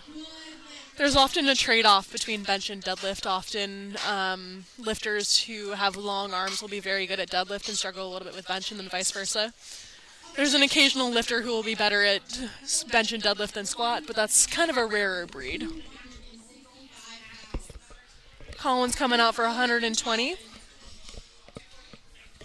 One of our Oasis lifters, coached by Brian Yen. And you notice some lifters like to hand off and some lifters don't. I feel like more recently I see a lot more lifters not taking a Yeah. hand off. And I think that is partly from training, right? You're just used to not taking a hand off. I think the other aspect of it is that a lot more lifters train on competition racks now than they used to, and so they're able to lock in the setup on a competition rack. Yep. Whereas if you're not familiar with the rack, it's often better to take the hand off. I'm guilty of sometimes not taking a hand off and then whacking the rack on the way up because I didn't set up far enough out. Cardin's coming up. Karn's coming out for 130. Almost double body weight for his opener. I mean, Cardin right now is on track of being at least the best lifter of the morning. We don't know yeah. what we have in the afternoon, but dots-wise, he should be easily the best lifter in the morning. Yeah. Looking at the squat numbers, Yeah. Obviously, this is still a 286 bench at 75, which is a Yeah. great lift. Obviously built to squat with that 245 squat that he walked away with. I think Cardin tends to be a good squatter and bencher, and then deadlift is not bad by any means, but it's a little bit lower proportionally due to his frame. Yeah, I would take his numbers any day of the week, Oh yeah, I would love to be able to do any of these.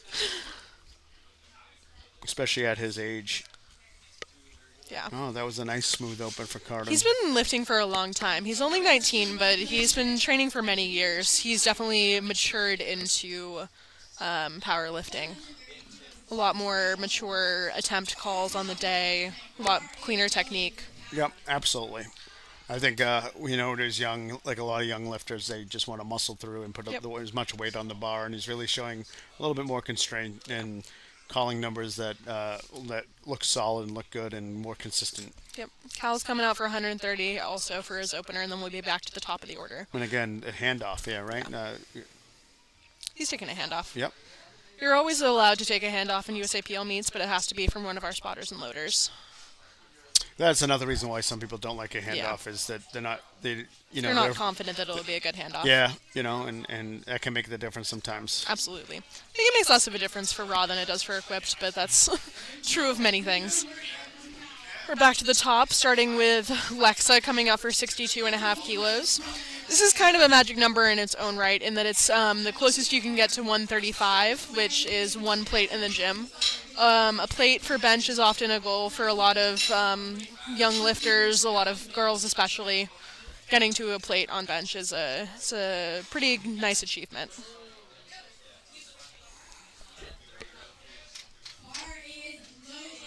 Yeah, Alexa last competed back in March. So this is two key. No, this is will match her best bench. I believe. Oh no, I'm sorry. So She's hit 70 but kilos at a before, heavier but weight recently, class. yeah. But a heavier weight class. At this weight class and recently, this matches her PR. Kind of looked to me like she misgrooved it, touched a little bit low on her chest. She might be able to come back and get that on her third. And by the way, a much lighter weight class. This Much is the lighter, first yeah. time she's ever lifted at 60. Wow. So Yeah, she's been making a trip down from 75, 67, Yeah. 65, 60. so her last meet she was 61.7. Before that it was 67. So she's really been working on the weight, and that can unfortunately for a lifter that can be a confidence sucker too because Oh yeah, everything just feels different, Yeah. especially if she looks like she may be water cut into today. She weighed in at 59.8. Water cut can take a lot out of you, and then getting rehydrated and refueled takes a little bit of time. we're also just learning your body at a lighter Yeah. weight or a heavier weight. Doesn't matter. Yeah. Anytime you change weight classes, mechanics change, Absolutely. biomechanics change. For Emma's Em- taken 72 as her second.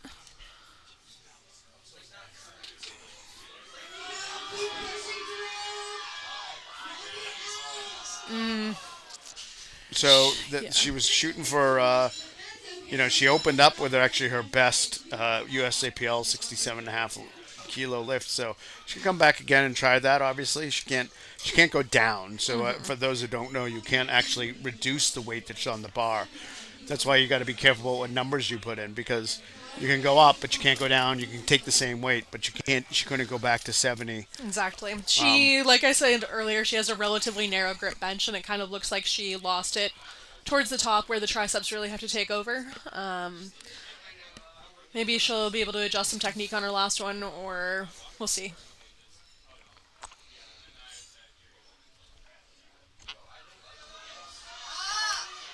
Also Yeah. a little bit heavy there. Her opener looked a little hard to me, so I'm not entirely surprised by that. But So the last two, every lifter actually has taken a 5 kilogram jump. yep, To be honest with you, for women, that's a really big jump for a lot of Yeah. women. And sometimes they come back and make it because they get Yeah. adjusted to it. But you're taking 11 pounds. Women structured have a tendency to struggle with that. yep. I've Especially been, if you're benching under, I would say like 80 kilos. 5 kilos is a pretty large jump.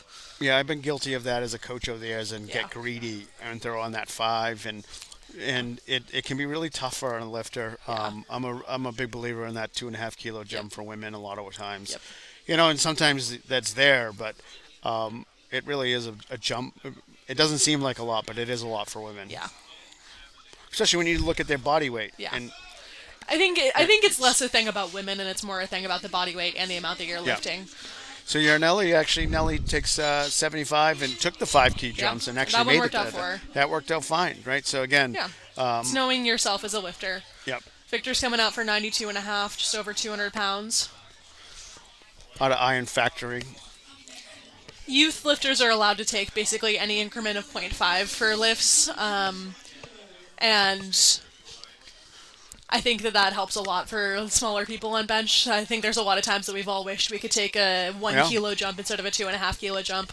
Unfortunately, the 2.5 kilo is the smallest we can do. Yeah, and you see a lot of benches sometimes, when you take that, even taking that 2.5, and Yep. Your second one was like fine, and then your third one you just get stapled with an yeah, extra 2.5. and you had a 1.5 key, but you Yeah. can't load that one and a Yep. half key on there. You definitely had one and a half, maybe even two, but the 2.5 is just also a pretty narrow grip, long arms. You get Drives stuck. through. Yeah, get stuck in that. That's Yeah. partly with that longer arms. That's Yeah. what's going to happen.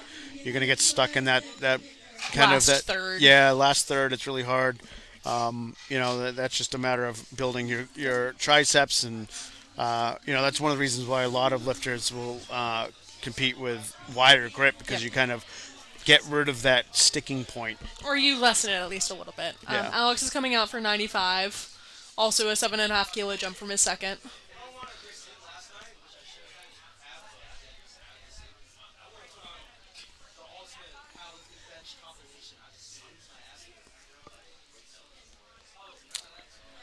Looks like he's using max grip, so that's about as far as you can go legally. Yeah, so there's rings in the bar that you have to be covered, right? Well, That was have a to be very smooth covered. second attempt, Your hands yeah. can be inside, and they can go as far out as Yeah. long as basically your index fingers on there. Yep. Emily's going to come out. She's going to take 5 kilo jump. Yep. She went from 92.5, going to try 97.5. Emily's asking for some foot blocks. It's not uncommon for shorter lifters.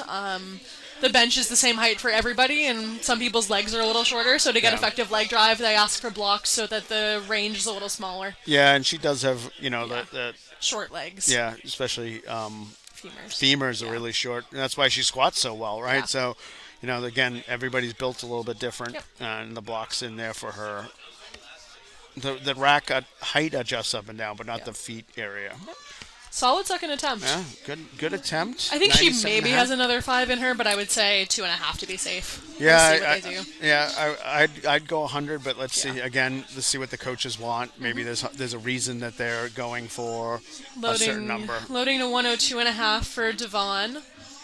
This is 225 pounds, another kind of magical number when it comes to pound plates, because it's 2 plates on the bar. Out of Choice Fitness. He's only 18.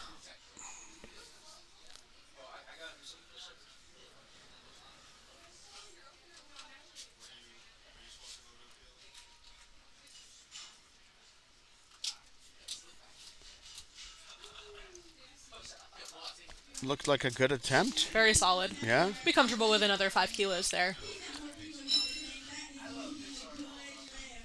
Our announcer is nagging him a little bit to put more weight on the bar. Charlie's up. Charlie's going to take 105, and I think she is targeting towards that. We 110, talked yeah. about 107, 110 range. 105 is a very reasonable second attempt for her. Yep. That 100 moved really well. Yep. I'm more impressed that she does this without wrist straps. My wrists hurt so bad after after about 60 kilos. She trains out of here a lot, but I know she also trains in Massachusetts as well. She's a New Hampshire lifter, but she trains out of the dojo sometimes, and will train out of Odyssey as well. Looks like her last meet, she did the same numbers, took 105 for her second, and then missed 110 for her third. We'll see if she puts in 110 to hit it, or if she puts 107 to be a little safer. Man, if you're a fan of Charlie, I certainly am. I believe her Instagram is Fit Potato Chip. I think that's what it is. You would know better than me. I like that, though. Calvin's also coming out for 105, 231 kilos. Or 231 pounds, excuse me.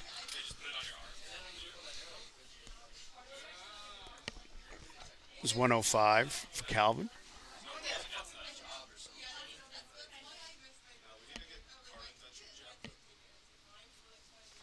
Yes, confirmed. Charlie's Instagram is Fit Potato Chip. Very cute.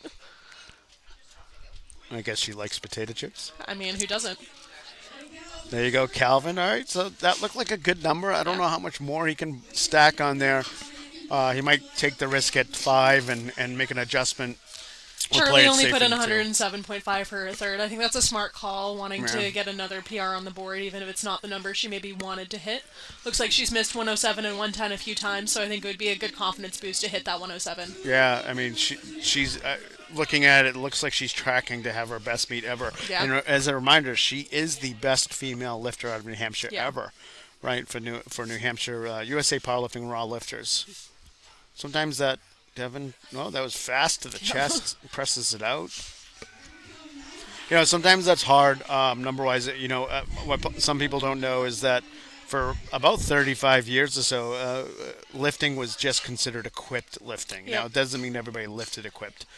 Raw lifting really didn't come in until about 2008. 2008, And that's when we start to see raw lifting, USA powerlifting. So, Yep. when I say she's the best lifter ever, certainly raw lifter. Yeah. Again, equipped existed in the past. There could have been somebody else that existed as Yeah. well. New Hampshire's built up a lot more powerlifting presence in the last few years, though, a lot thanks to Eric LaPointe and Odyssey Barbell. Yeah, and some parts of the state have a tendency, some parts of the country have a tendency to go up and down. Yeah. There was a time New Hampshire had a lot, and then it kind of died out. And then in both Eric and Kathy Berger, the other state chair, have really done a great job Yeah. rebuilding the state and having good That was amount an of easy lifters. second attempt Yeah, for Colin. Colin taking that. I wouldn't be surprised if Again- he takes another 5 kilos for his third.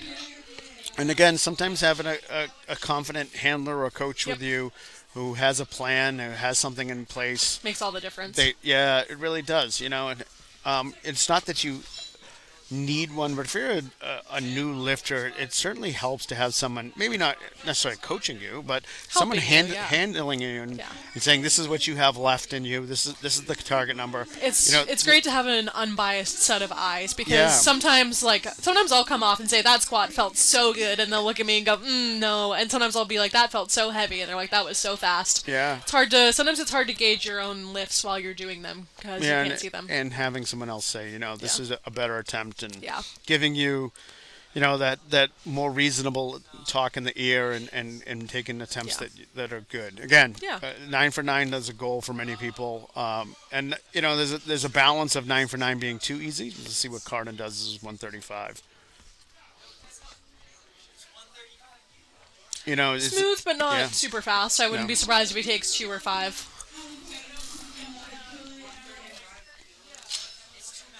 Cal's also coming out for 135, then we'll be back to the top of the flight.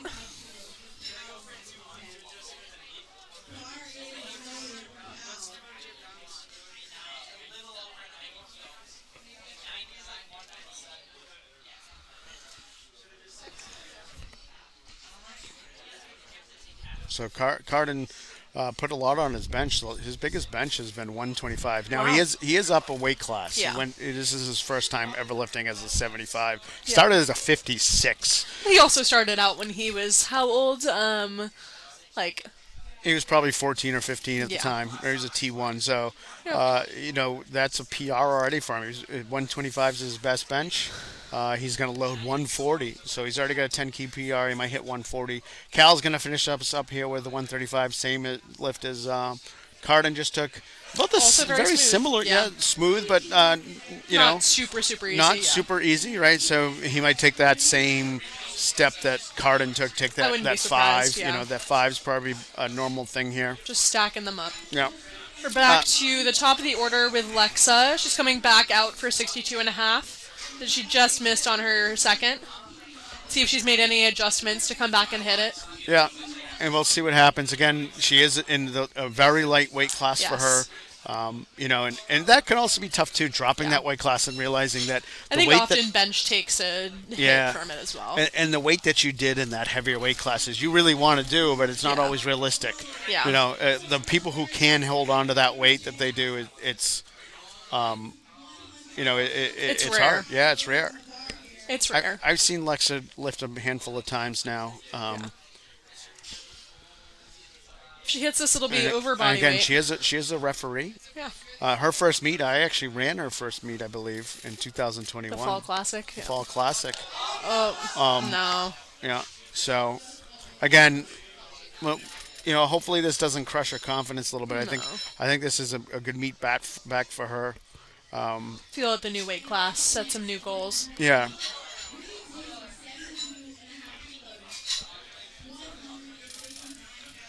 Emma's up. Coming out for 72 that she also missed on her second. Let's see if she can, if there's any adjustment to make. One of the things I coach some of my lifters to do is actually squeeze their pinkies. Yep. I know that sounds like a weird thing, but there's something biomechanical about when you squeeze hard on your pinky, it actually activates your triceps Yep. and that sticking point. I think oftentimes people also just forget to hold on to the bar, so Yeah, there's absolutely. worse force transfer throughout the entire thing. So You know, if you're squeezing your pinkies, the rest of your hand's going to be squeezed too. Yeah, and some people use the cue of bending the bar. Oh, she squeezed that out. The Yeah. bar dipped a little bit, but I can't tell if that went yeah. down or if it just they They may also chief have referee. also- Yeah, chief referee called up and down. My yellows, my guess would be Be butt. butt, Yeah, yeah. you got your butt has to stay on the bench. Your Those feet have to back stay on the referees, floor, your butt has to stay on the bench. those back referees probably caught the butt. Actually, yeah, I just saw our side referee Liz basically say It was butt. point at her butt. Someone probably asked her, and gave her the reason. That is one of the risks of having the bigger arch and a lot of leg drive, is that sometimes you lose a little bit of control and your butt comes off the bench. I'm guilty of that myself. Melissa's coming out for her Melissa's second coming attempt up, at yeah. 75. Missed it on her second. Another thing too is that learning that leg drive and not pushing your butt up but into Yeah. the bar. So she was using her legs. She just wasn't using her legs correctly. Yep. And again, that's how we learn, and that's why we compete. That was a weird bobble at the beginning. I wonder Yeah, if she that- hit the clip on the way down. And Yeah. Well, she looked at the rack too. So I wonder if she did kind of. I wouldn't be surprised if she whacked the clip a little bit and got out of position. It's too bad. So she's walking away with a 70 kilo bench. So Nellie's coming up. Yarnley's coming out for 80 kilos. It's a body weight bench for her. She weighed in at 80.9. Lifting out of spindle. That's accomplishment for women Oh, is yeah. body weight. Body But, weight bench is great. Yeah, it really is. It used to be, I started powerlifting, it doesn't feel like that long ago, but I guess in terms of the sport, it's a relatively long time ago. My first meet was in 2017, and it was astonishing to see any of the girls bench over 65 kilos, or 75 kilos was almost unheard of. So Yeah. the fact that we see so many women lifting in that 65 plus kilo range is fantastic. It's like Andrew just pulled something off the platform. I'm unsure about what fell, but Sometimes a loader leaves a plate. Or, it was like really close to the bench though, so I wonder if she maybe had a headphone in. Oh yeah. I think I saw her maybe coming out with headphones on her first squat, but but her hair was covering her ears, so no one saw it. Oh, just It got was a a little good stuck. fight. Yeah. She probably Just a had little too 77 and a much. half kilos, but she made me wanted that 80. It looks like an AirPod. Yeah. Yeah. Yeah. Sometimes lifters are in the zone and they forget to pull those out. Yep. But you cannot lift with headphones in. Yep. It's not, you're not allowed to do that. Victor's coming up. Victor's coming out for 97 and a half kilos. In our 75 class. This is over 200 pounds. This is 215. Rounded up. It's 214.95. We'll give him the 215. So close.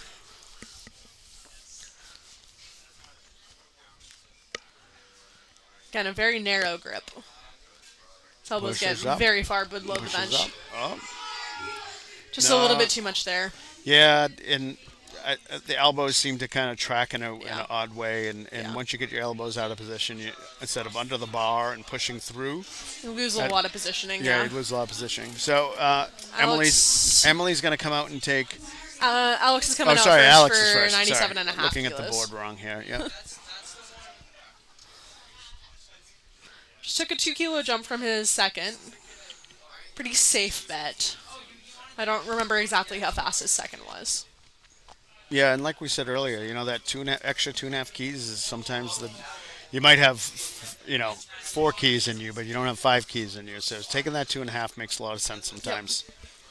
Gets the press command from Paul in the front, presses it out. That was a good lift. Solid attempt. Again, Yeah, I'd say he maybe had another kilo in him, but Yeah, not 2.5. I don't think he had the 100. I think that was a good call. He's our first lifter so far to go 6 for 6, building a great day across the board. Emily's coming out for 100.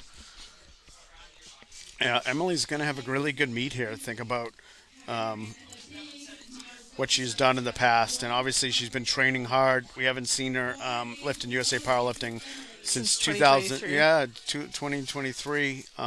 This will be a 15 kilo PR for her. And she was a junior at the time, so she's She's aged. 25 now. She's 25, right? And probably got a little bit more consistency in training.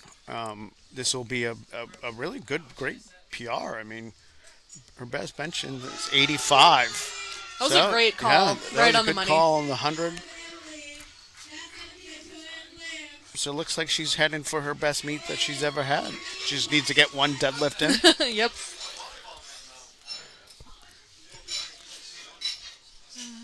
And she's already opening way over her meet PR and for deadlift, so. And here She's comes have a great Charlie. day. Charlie's come out for 107.5. Like we said, she's missed 110 a couple times, so she just wants to build the confidence of hitting 107. Fit potato chip, as I said.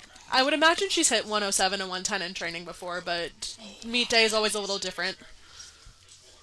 Like I said, being an Olympic lifter and benching, Yeah. they don't cooperate with each other. So, This is a very impressive bench.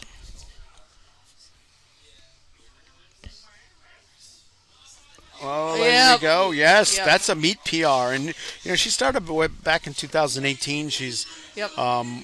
she's been to nationals before. Last time was been to the 2019. Arnolds. She likes to go to the Arnold. I Yeah. think she really enjoys For that weightlifting, that yeah. weightlifting. And, I think that's one of her things that she likes to do. I wonder if she's trying to head back for Raw Nationals this year as well. Yeah, and I know she's gone to USA Weightlifting Nationals as well. So, like I said, accomplished lifter.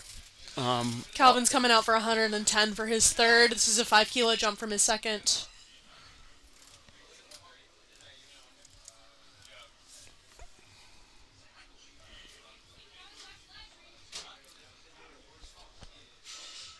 And very long arms. Yeah.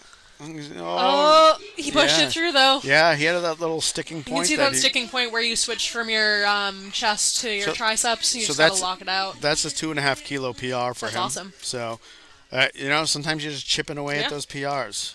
Yep. And trying to make sure that you get numbers and. I you mean, get also weight. from 2025, like he's competed.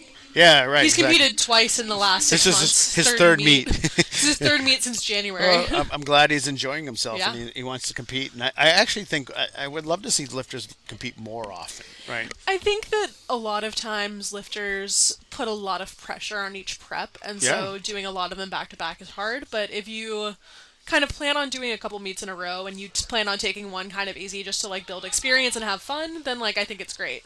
I mean, your high schoolers compete 2 or 3 or 4 times within a few months. Yeah, oftentimes they do, depending on our lifters. But again, I think it's that playing the game type of thing, right? Like It's hard to lift. It's hard to do a lot of meets back to back and expect each one to be better. But if your goal is not for each one to have a total PR, then it's totally and doable. better again is Subjective. of not just performance, but understanding the rules Yep. and being comfortable. Mindset, having fun, lifting with your friends. Yeah, and this is a sport. Devon's going to come out with 115. Devon's going to come out 115 here. I believe he's a rookie lifter, if I remember right. He's also a teenager. Yeah.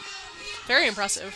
But this is one of those pushing. Oh, can he lock it out? No, just a little too It also much. started to get a little uneven. His left arm started to push it out a little bit more than his right. You are allowed to lock out unevenly, but sometimes if you get one further than the other, you lose all kind of motor recruitment. And that's one of those great examples. He went from 110 to 115, and Yeah. he probably has 4 keys, but he Yeah. didn't have the 5 keys, Yeah. And that's what we were talking about, and you can see that in that lift right there. Yep. It's a great example of what we've discussed on that. Colin's fans coming out up. for Yeah. 130. One of the things hard about this sport is that other sports you play a lot, Yeah. right? I mean, if you think about growing up, if you play baseball or softball or You have soccer, a- you have a you have a game game every every week, weekend, right? yeah. Or sometimes 2 a week, Yep. right? And you practice over and over again. And this Yeah. tends to be a sport that your training is your practice, and it's not a game day every Yeah. single time, right? Yeah, it's often not game day. Yeah. I think that more lifters have been incorporating SBD days into their training. Wow, very smooth third. Yeah, that He was a probably good- had another few kilos in him, but I think he wanted to play it safe. Yeah, no, absolutely. I think that was a good call. Yeah. Again, we're not sure what the reasons are. There's obviously a coach calling numbers because whether it's placing, whether Placing it's personal goals. personal goals. Cardin's coming out for 140. But yeah, like I was saying, a lot more lifters have started incorporating SBD days into training where they train all squat, bench, and deadlift to try to mimic a meet a little bit more. Yeah. It does take a lot out of you. So we've definitely seen some different training methodologies come into play recently.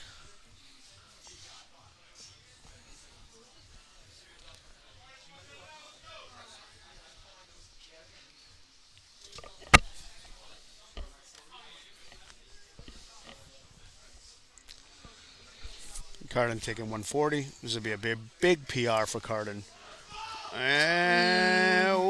He pushes it. I think there Now, was some up and down there. let's see if if the he refs gets call called it. for that little dip. Sometimes, Wow, doesn't get okay. called. So, sometimes the referee looks like the bar stops, but not necessarily goes down. And It's a split second decision. and it's a decision of like, did the bar actually go down, right, or did it just look?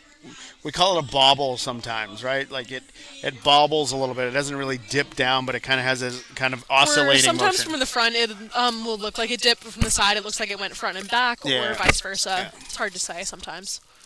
Cal going to finish up our flight A bench pressers here with 140, trying to match what Cardin did. They're actually, remember, they're in the same weight class. Even though Cardin has significant lead on him in bench, and looking at their open at deadlift, so he'll also have a lead there as well. But he's trying to hang with him in bench here. It honestly looks more like he's competing with Colin. Yeah, Colin's sure. a lot closer, so I think they're going to be fighting it out for silver. He's Solid second attempt. Yeah. Solid second attempt. great. Yeah, that was a really good second attempt. Yeah. Moving into our second flight of bench, starting with Gabriel Edelman at 80 kilos. This is also a teen one, so he's either 14 or 15.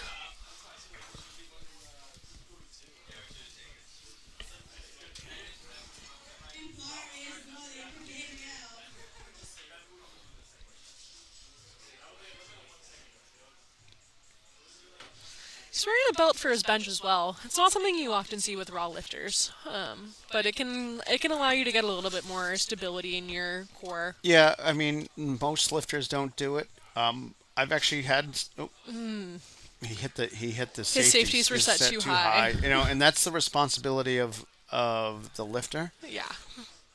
They enter in their safety, so he needs to talk to the table here. Yeah. So he got the start command. So unless this was an issue with the spotters setting it at the wrong height, he will not get a relift. Yeah.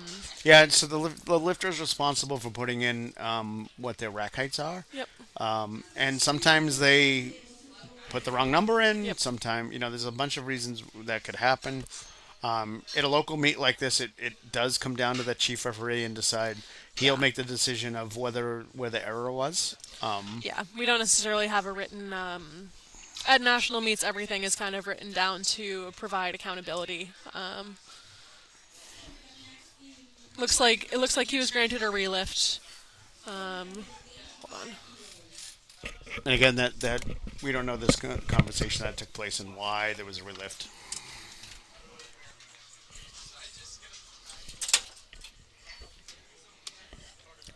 So Alex is going to come out with 85.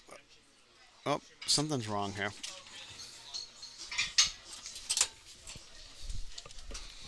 This is miscommunication here somehow. Yep. They're loading up now to 85 kilos for Alex.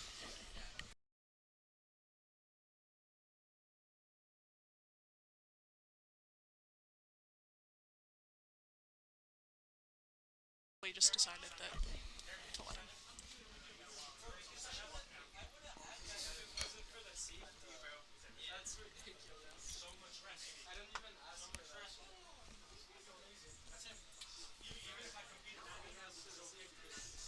Sometimes with those safeties, so the rule is, well, Alex can take his opener, 85. So the rule is basically, if you don't put it, you have to put a safety height. If you don't put it in, it's what's on there from before.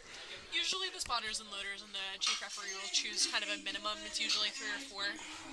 It's for the safety of the lifter, so if you miss the bench, it's less likely to hit your face, which is really what we're trying to avoid. Sean Carr is up. kilos for his opener.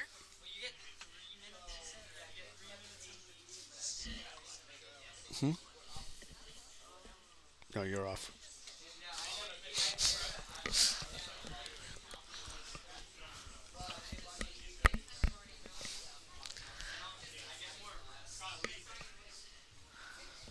So Sean's come out with 90, just under 200 pounds. Pretty easy opener. Yeah, that's a good opener. Again, handled by Devin Taney. Devin's, one of the coaches around here, young coaches I respect. He does a great job. Calls good numbers. Makes his lifters make lifts. Ian's coming out for 95 for his opener. 95 kilos at 58 kilos body weight. Again, he's in one of these people we talked earlier about dropping a weight class. He's down a weight class. Yep. And there's a lot of reasons lifters do that. Whether it's health reasons, whether it's they want to qualify for nationals. Yep. You'll often see people that are a little close try to cut down to the next weight class to qualify for something. Sometimes it works out and sometimes it doesn't because you lose too much strength. That was a very easy Very opener. good opener for Ian. I wouldn't be surprised to see a 5 or 7 kilo jump there. Kenny's going to be up next for us. He'll be our next lifter. Kenny's coming out for 105 kilos, 231 pounds. Training out of his office, his half rack in his office, And home office. Coaching himself. I love that. I think the last time I did a meet at Odyssey, we also put these up, and I made up a name for my home gym.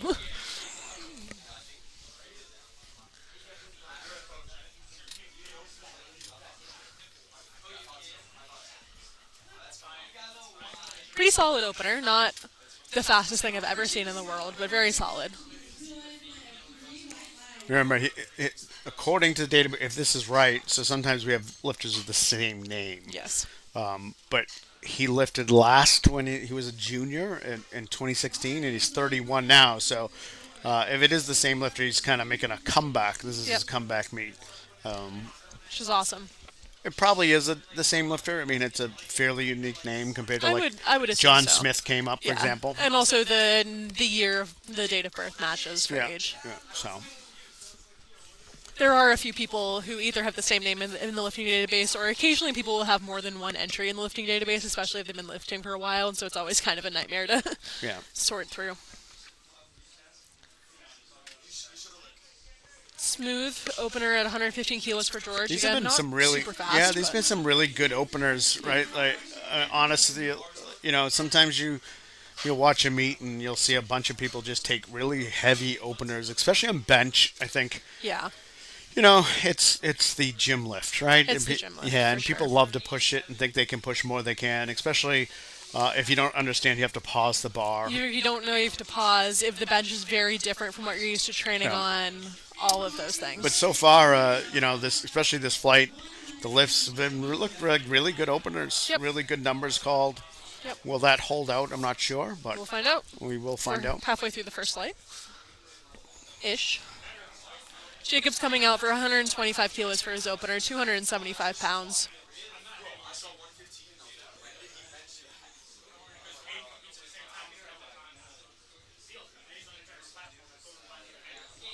A little slow through the middle there. Yeah, that was probably one of our heavier openers so far. I'm sure he'll put 5 kilos on. I don't know if that's the best move, but it is probably what he'll do. Jack's coming out for 127.5 kilos. 281 pounds is a teen 3.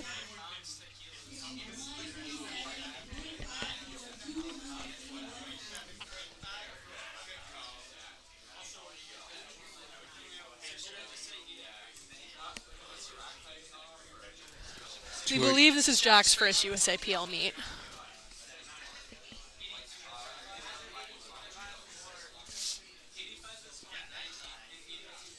His elbows don't look super straight to me, but it was enough for the side reps to... Easy opener for Jack.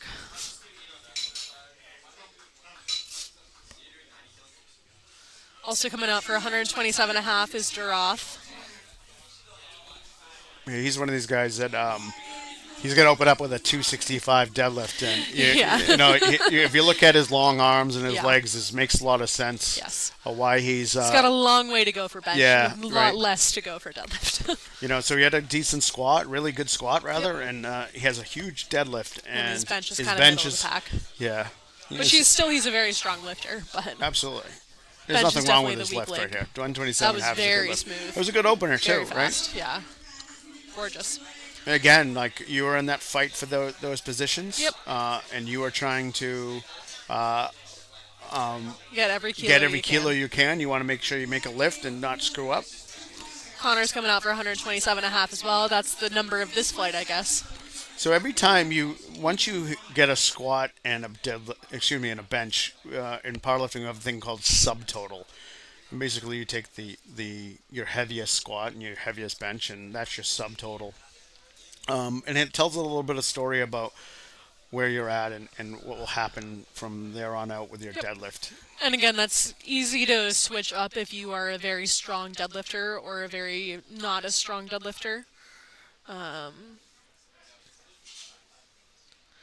But it does give us a rough sense of how the lifters are comparing to each other.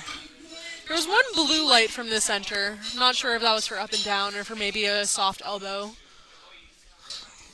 Yeah, I missed the if it bobbled or again soft elbow. 132 and a half coming up for Andreas.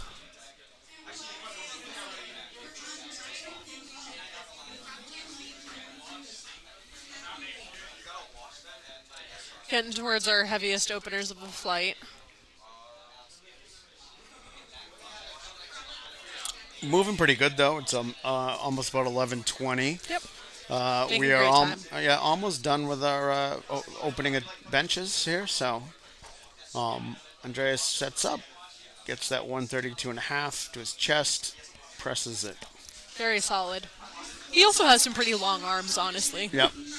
But Powerlifting's funny because people come in all different builds Yep. and sizes, and Yep. that 82 class, you could have a guy that's all of 5'5" and be Yep. 82 and a half, and have another guy that's I think these 6 feet. I think these kind of middle-ish weight classes are where you see the biggest discrepancy because in the Yeah. smaller weight classes people tend to be shorter and in the bigger weight classes people tend to be taller. There's a few outliers there, but in these middle weight classes it's very much a range between small and small and muscular or tall and a little leaner. Yeah. Dylan's also coming out for 132 and a half.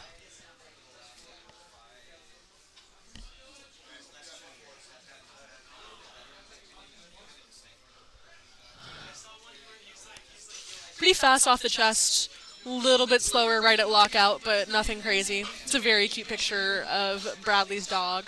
Yeah. You got it. So probably see in the live stream, you don't really.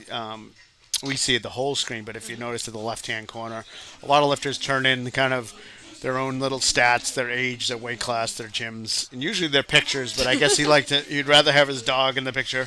I mean, I think it's very cute. Yeah. He's coming out for 140 kilos for his opener, 308 pounds. This is a good bench. Yeah.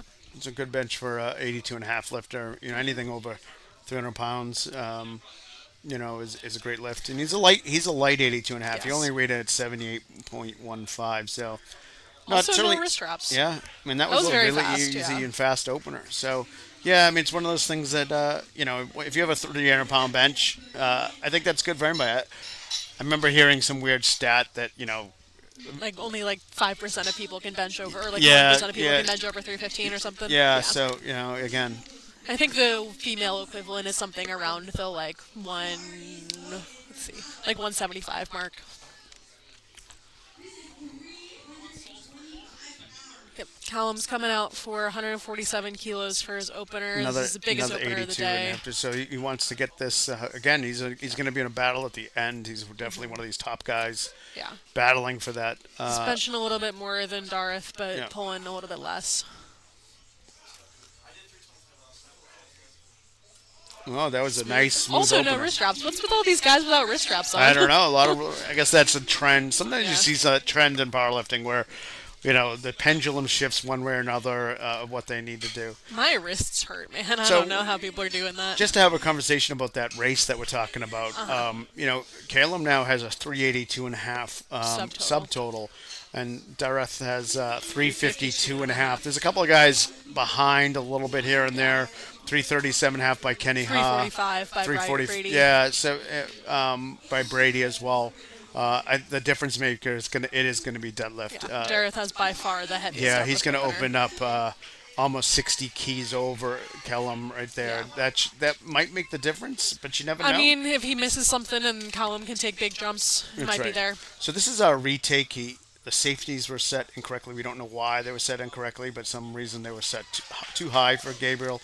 So Now, that was retaking his first lift, but now he's probably going to have to follow himself yeah, for he's his going to second. follow himself here. That means what we're actually going to do is we're going to add time to the clock. Yeah. You need to get 3 minutes between yourself. There has to be technically. Normally it's 3 lifters. Yeah. Right. It's a minimum of 3 minutes, and whether that's 3 minutes on the clock or 3 lifters. So they've set the clock here. I don't. Well, he hasn't turned in an attempt yet. It might just not be updated on the board yet, too. Yeah. Look. There's a lot of little technical things that go on with powerlifting meets. There we go. Yeah. Oh.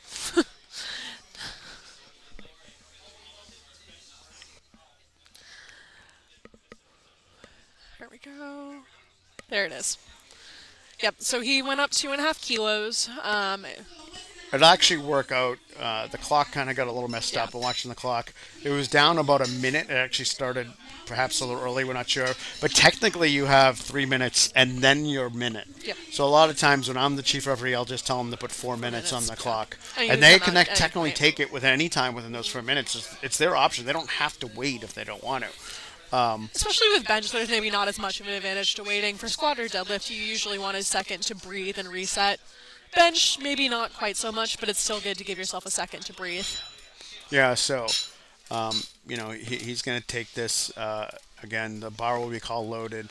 I mean, the 80 kilos looked pretty easy. We'll see what the referees do here. If they counted that 1 minute already and then reset it, or if they're going to actually put a 1 minute timer on the clock. We'll see.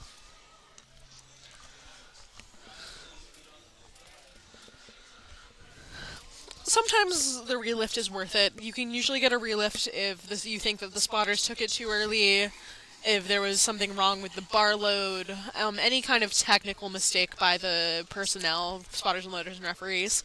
I sometimes don't think a relift is worth it. Oftentimes, people take the relift and then still miss their third because they're tired from after taking 4 attempts. Yeah, and especially when you're following yourself Yeah. like this, and it's a gamble, certainly. Absolutely. I've as a coach, I've never had it happen to me personally, but as a coach, I've had positions where, you make a decision, It's not worth the relift. and it's not or always worth a the relift. lift, Yeah. yeah. Where that time really messes you up. It's also it's hard to, as the lifter. I mean, I don't think I've been in the lifter in this situation, but from what I've seen, it's hard as the lifter to feel like you got cheated out of something and you want to take that relift. Yep. And it's hard to hear the rationality of it's not worth it. We're gonna get 2 good attempts anyway.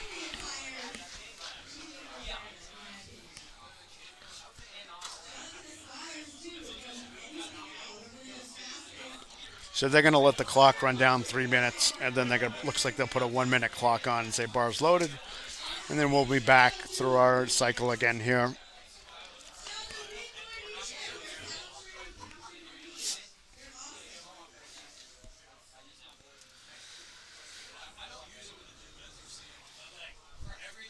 Gives the spotters and loaders a nice breather as well. Spotting and loading is hard work. You're lifting more weight than any of the lifters are on a day. Yeah, especially if it's a day that's got some really big lifts. Yeah. It also takes a lot of attention to be focused the entire time so that nobody gets hurt. Shout out to the spotters and loaders. We would not be able to run meets without them.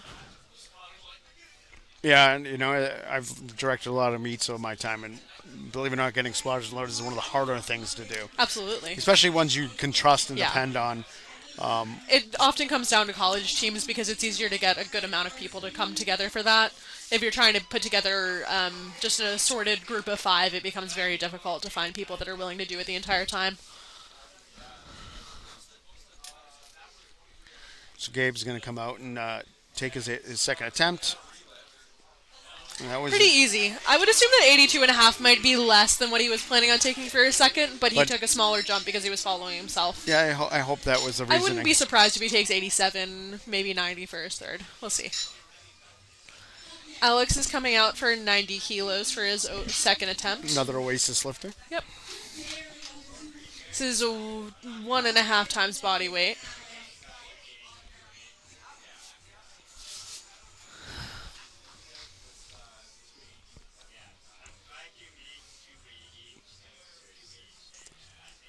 Five key jump from his set is for opener Yep. to 90.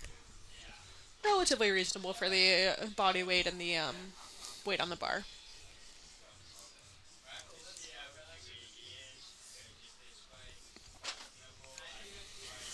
He competed back here in January. He's only done Odyssey meets, so last summer in January. It's about 6 months apart. Looks like for each of his meets. Oh, It's a little that was heavy. a little heavy. He makes 90 at his last meet here as well, but we'll see if he gets it on his third.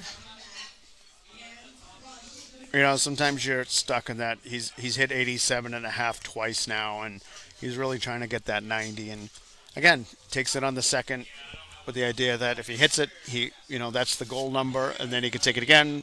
Or if he misses, he can take it again, or he just go up a little bit as well, right? Absolutely. So sometimes you get stuck on a number and you just can't move it, and it's frustrating. Sometimes you just need to skip that number. Yeah, joke. there's some people who have though, right? It's Yep. You get stuck on a number and you can't Like do you've it. hit 140, you've hit 145, and for some reason you can never hit 142.5. Sean's coming out for 95 for his second. I believe his opener moved very fast.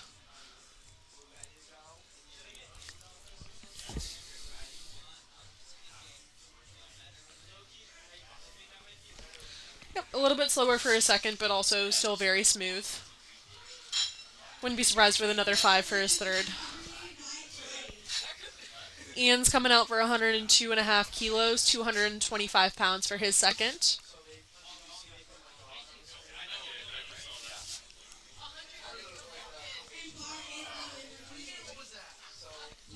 One or 2.5, went up 7. I believe his opener was also very easy.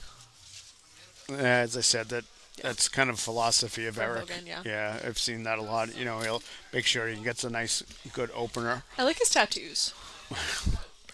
So at this weight class, it looks like this will just be under his best bench.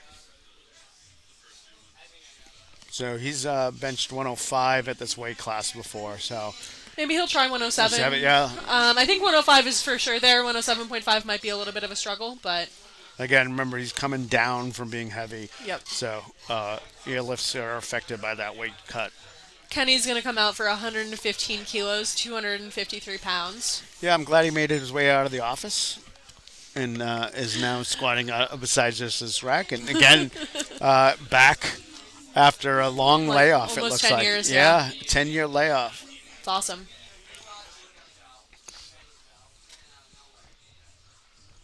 Powerlifting's really a sport you can do at any age. It obviously gets harder the older you get to maybe hit depth in squats, but we have people lifting well into their 70s, 80s, even Yeah. a few into their 90s.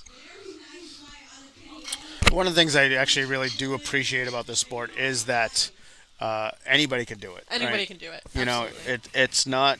You know, we have 8-year-olds who are out there competing. We have 75-year-olds out Yep. there competing. We have people who can't squat to death, but they do push-pull meets. We have people who only do bench. Yep. We have people in adaptive divisions that have different accommodations. It really is a sport for anyone who wants to do it, which is fantastic. George Yeah. is coming out for 120 for his second. And on top of it, guys went up 5 for George. You know, and see how this looks. Ooh.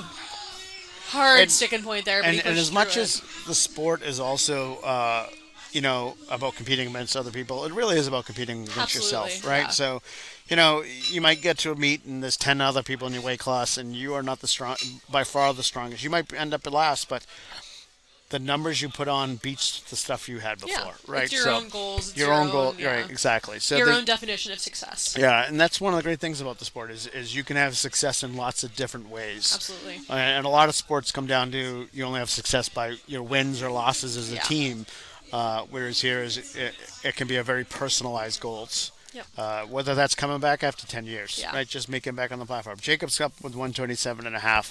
He only went up two. I think his first may have been a little hard, or maybe he. He has a little sticking point, Yeah. that midway point. It's also always possible if you don't give your next attempt within a certain time frame, That's they'll true. automatically give you 2.5 kilos. Yeah, so that's so the it's other hard thing to say. too. So yeah, that's the rule. You have 1 minute to turn in your lift, and if you don't turn in your lift in 1 minute, you only get a 2.5 kilo if your If attempt you're is successful. yeah. If you failed your attempt and you don't give another attempt, they'll put in the same attempt for you. That's right. This is a 7.5 kilo jump for Daroth, which is a pretty large jump for bench, but his opener, if I remember correctly, moved very well. And again, not being a big bencher, but he has a big deadlift and a big squat. Yeah. He's looking to just add kilos to his total and stay within the race here that That was we're a talking very about. solid bench. I wouldn't be surprised if he only puts 2.5 kilos more for his third, but 135 moved well. So Connor's going to take the same weight. Yep. All they really normally do is adjust the rack heights, because you can take a rack height up or down. Yep. So they'll adjust the rack height a little bit. But Yep. Darth put in 137.5. That's that magic 300-pound number. And also, I think a safe bet for getting numbers on the board. yeah, especially when you think it might come down, and that'll be a PR for him too. So Yep. he's hit 135 in his last meet, so Yep. that'll be a small PR. And Back in again, we already October. talked about his long arms and legs. He's probably not the strongest bencher in the world, but will come out in deadlift. Yeah. But, I mean, he's made steady bench progress for as long as he's been lifting. Connor takes that look pretty good to me. He'll probably put in at 5 kilos. Yeah, I'm gonna guess he's gonna throw 140 down, but Yeah. we'll see. Again, it might be one of those scenarios where he wants to make a lift. Jack's So coming out for 137, that 300 pounds. He took a 10-kilo jump from his opener. We'll see how that moves for him. Yeah, £300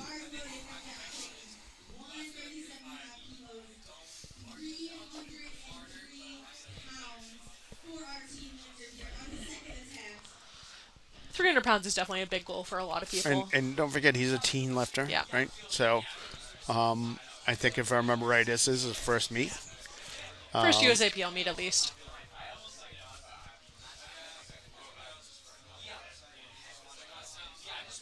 Yeah, it's pretty solid.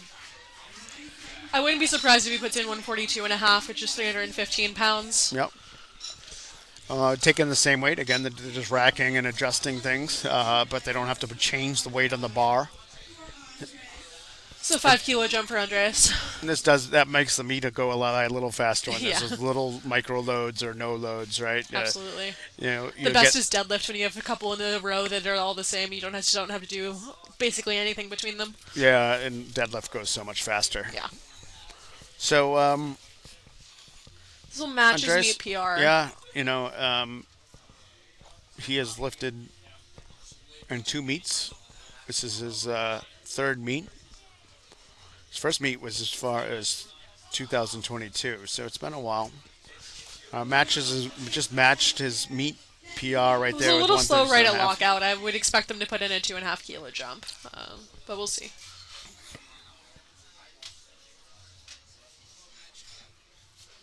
They're loading the bar now to 140 kilos for Dylan.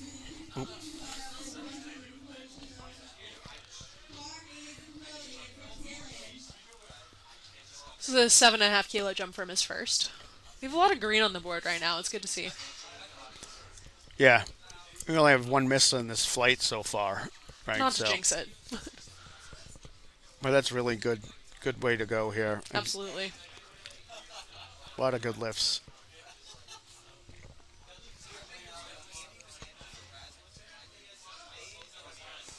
It's hard to little tell. slow. Yeah. I thought he beat the press command, but again, that's that weird what you hear out on the floor and what our screen shows us. So Yeah. he was There's a good. little bit of a delay, so I'm not Yeah. going to judge any press commands. Brady's going to come up, take 147 and a half. Brady. This is 325 pounds, 7.5 kilo jump. One of the bigger benchers in the 82 and a half today. There's only one other one who's going to take a bigger bench than him.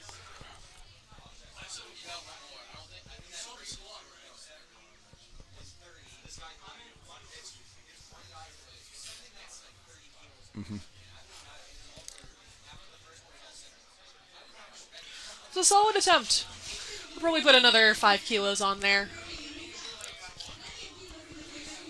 We're loading up now to 165 kilos for Callum. This is a massive jump from his opener. He went from 147 and a half to 165.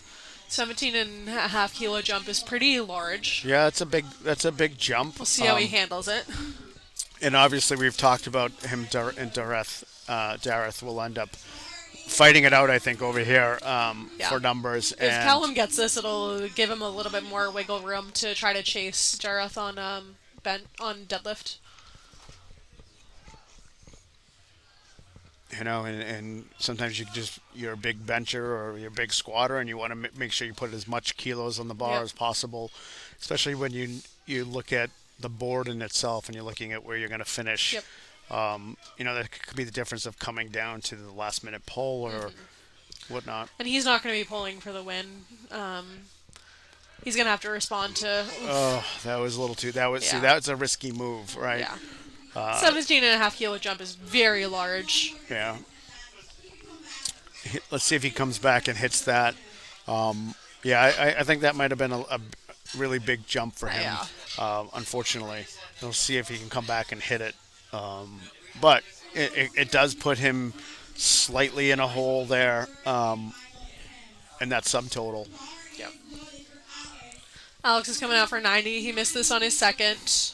I think on strength.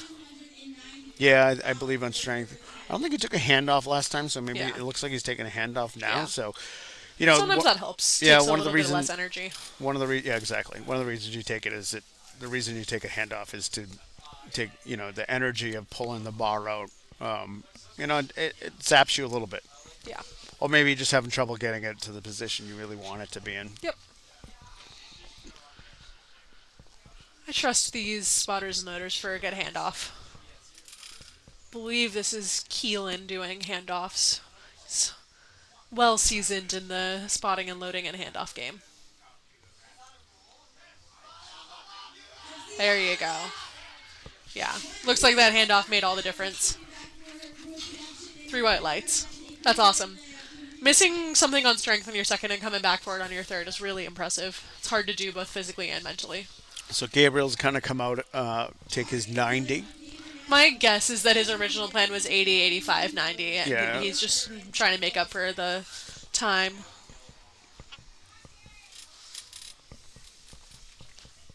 Yeah, the belt and bench is interesting. I actually bench with a belt. I've always have, even raw.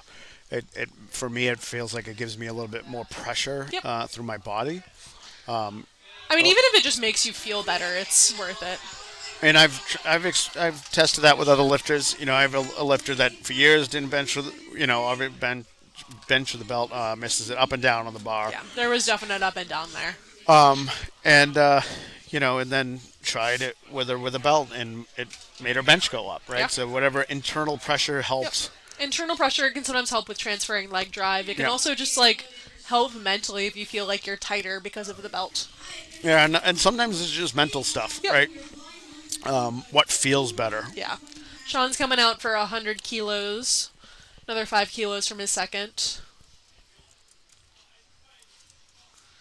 They also make what most people call bench belts, of much skinnier belts. They're usually used by equipped powerlifters to hold their shirt in place, but could also maybe be used if you have a shorter torso but still want to have something for bench.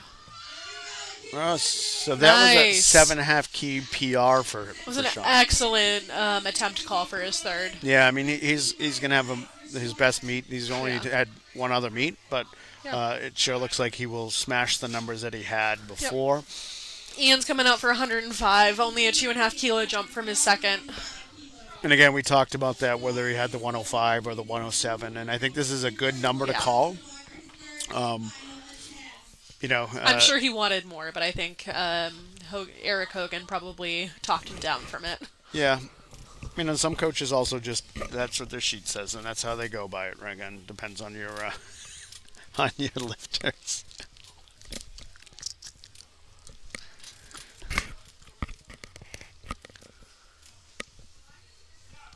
Gets that start.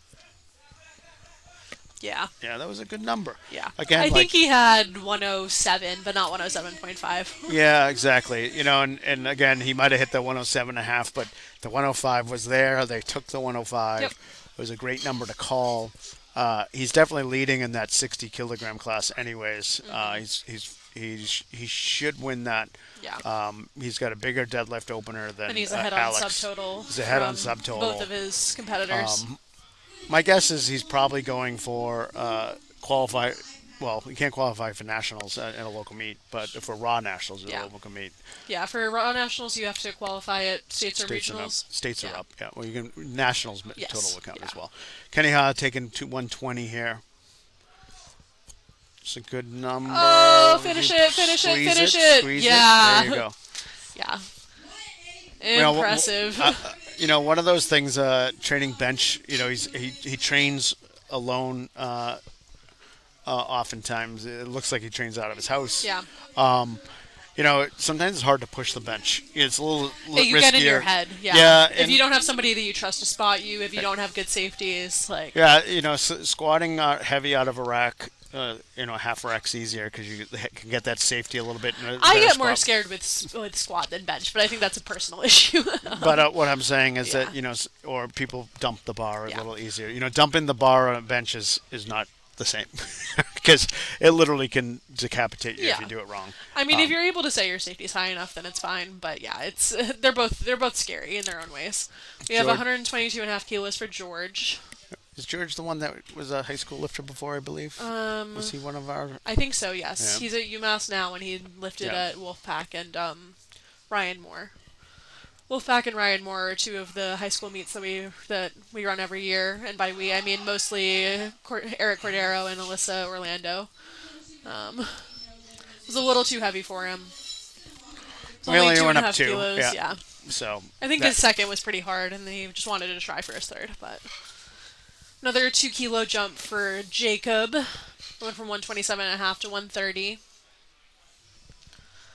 286 pounds.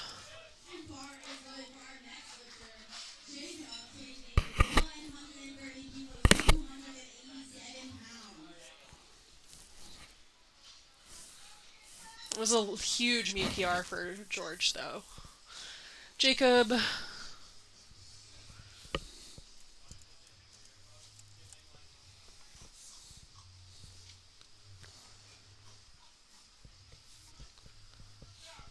So this will be a meet PR if he hits this here. No, just missed a it. little too heavy. So his second tide is 127.5 is his Yeah. best lift, which was last November. In November at Massachusetts States. And again, Not that long to Yeah. try to add.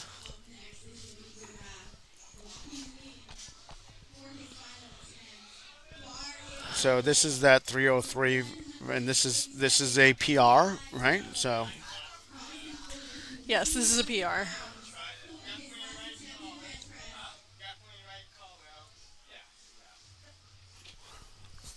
and again, you know, even at 137.5, the race is on in that 82.5, and if he gets this, believe it or not, even though his subtotal is much lower.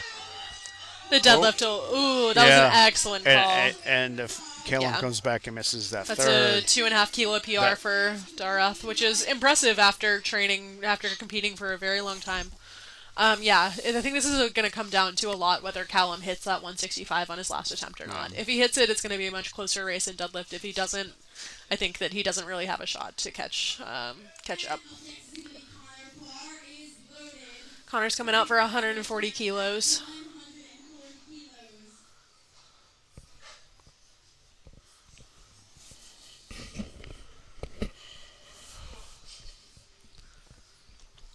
we're gonna have back-to-back 140s. Yep. And we got about 6 lifters left. 6 lifters left before we get to deadlift. Flying through, honestly. Yeah, we're making really good time. It's almost noon. We should be done with bench by noon. We started at 9. We'll be done with deadlift by 1. Yeah. There you go. Very Pushes solid. through. Very solid call there. Also coming out for 140 is Andreas. He's only taking a 2.5 kilo jump here. I believe, as I said earlier, he might have already hit his meet PR or tied his meet PR. So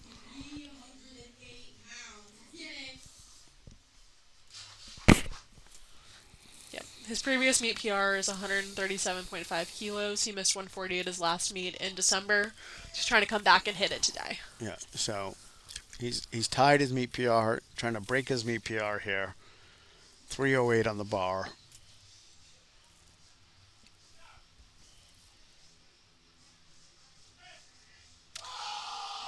There it is. There you go. Very solid fight through there. Gets that lift. You'd be happy with that. Yeah. You'd be happy to. He to seems get, happy. Yeah. It's always nice to come back and hit something that you've missed before. He took a lighter opener this time than he... No, I'm sorry. He took the same opener. I was looking at the wrong person. Jack's coming out for 142.5. I think this is what I said he was going to put in. It's because it's that 315 number, 3 plates in the gym. Yep. He hit 137.5 for his second. It wasn't super easy, but it also seems like he can kind of push through. So we'll see if he makes this or not.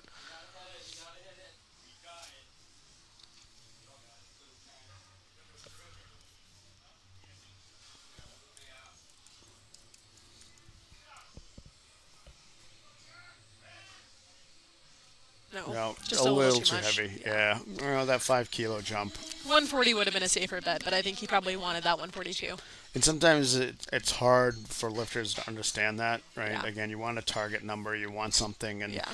what's actually, I don't know if he has a handler or anybody helping him or not, Not sure. but that back to that, someone convincing you, Yeah. you might want 142, But 140 but 140 is a better number. Dylan's coming out for 145. That's harder to do when you're alone. Oh, absolutely. It's harder to be honest with yourself about it. Yeah.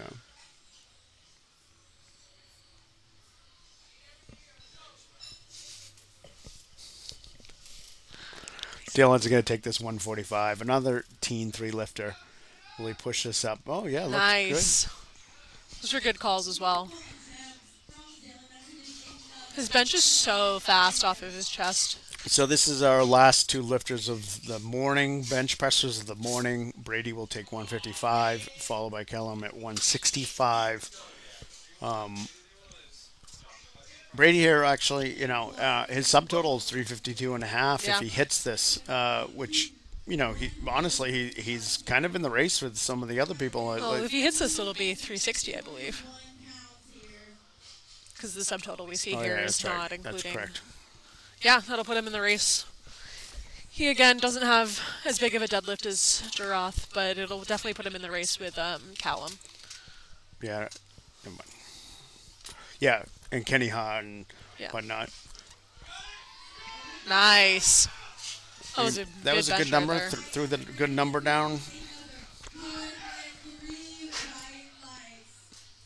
Yeah, he's got a 360 subtotal now. So knocking on the door. He's behind Kenny going into the deadlift, but Yeah. It's going to be a fun weight class to watch. yeah. So this will be huge to hit this here because if he hits this, he will be forecasted at 607 and a half. Right now, Dareth is at 627 and a half. So I don't know what kind of numbers he can pull, but It'll put him a lot if he closer. misses this, it's going to put him in a really Much worse a place, much yeah. worse position because not only does he have to worry about trying to make up the number, he's got to look at the guys right behind him. Oh, a little bit stronger, but just could not No. push that. Yeah. I There's think a- at this point he doesn't look at Dareth. I don't think he's going to be able to get up there, but No, I think I that he's agree. going to want to try to defend against Kenny and Brady coming in from third. Yeah, there's about 20 keys there. And again, we don't know who's the bigger deadlifter. And Kenny has shown now that some of his numbers, his openers are light. Yeah. And Kenny might surprise us with some yeah, things. so he might pull something bigger. All right, we're going to Cool. transition over. We'll be back after they tear everything down.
All right. We are about to start deadlift. Welcome back, people. We got about a minute and a half left. We're gonna about to start deadlift. This part of the meet goes much faster. It's arguably more exciting as well.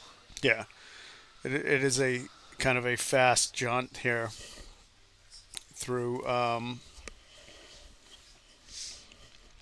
deadlift. My guess is we'll probably be done close to about 1 o'clock. Maybe a little faster depending on how things go, Yeah. but safely 1 o'clock. And spotting loading team that probably is pretty fast. Yep. It's known to be pretty fast, so we'll get done fast.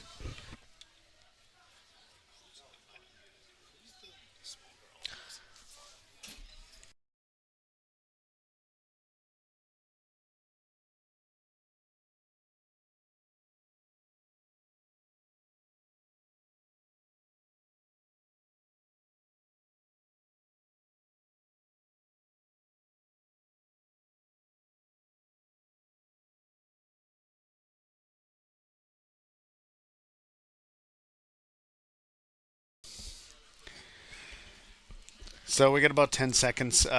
Emma's going to come up and open up with 127 and a half. She'll be our Yep. first lifter. And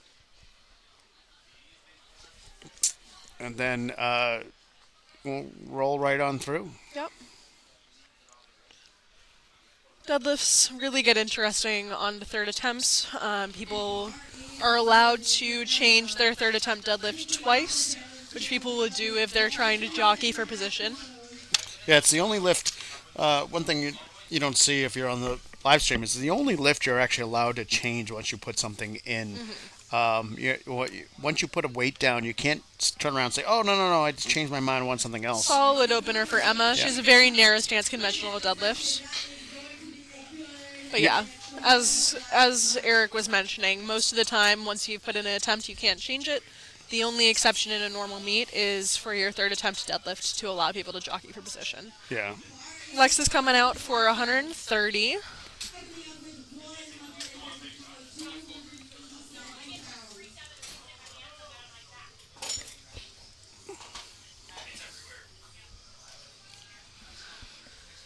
There are a few less technical. Ooh, it was a little tough at lockout. Yeah.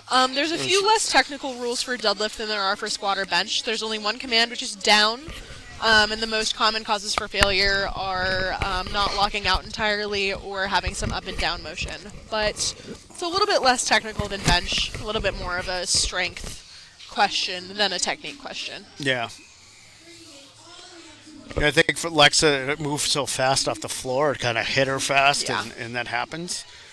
Here's Melissa pulling conventional. So there's two ways to pull. We call conventional, which is really what most people would do. Lifting for the most part is Yeah. your feet are basically shoulder width apart, and If you're just going to the gym to work out, that's probably what you're going to be doing. yeah, you pull shoulder width apart and whatnot. The other one that you'll see more in powerlifting is called sumo, where you set up like a sumo lifter, right? Like a sumo wrestler, rather. You keep your feet really wide, and it has a tendency to be more quad dominant than say hamstring dominant. Not to say the quads don't play a role both ways, but it's a more technical lift. Absolutely. This is a lot of conventional deadlifters in a row, actually. I think that they might all be. I guess they don't all train together, but some of them may be on a team together. So she has an overhand grip. You also talk about grip wise. So a lot of lifters who lift overhand, sometimes what they actually do is what we call a hook grip, and they actually hold the weight of the bar on their thumbs. I don't know, it was hard to tell if that's how she set up. I didn't notice that she set up that way. The other way is mixed grip, where you put one hand one direction, one hand the other direction. And really, it's about holding onto that bar and not letting that bar slip out. So now we have our sumo here. Devon's coming out for 165 kilos. Wide sumo stance, pull and hook grip. Pretty smooth. Conventional tends to be faster off the floor and slower at lockout, whereas sumo tends to be slower off the floor and faster at lockout, just based off of the muscle grips you're using. Yep. Loading up now to 170 for Devon.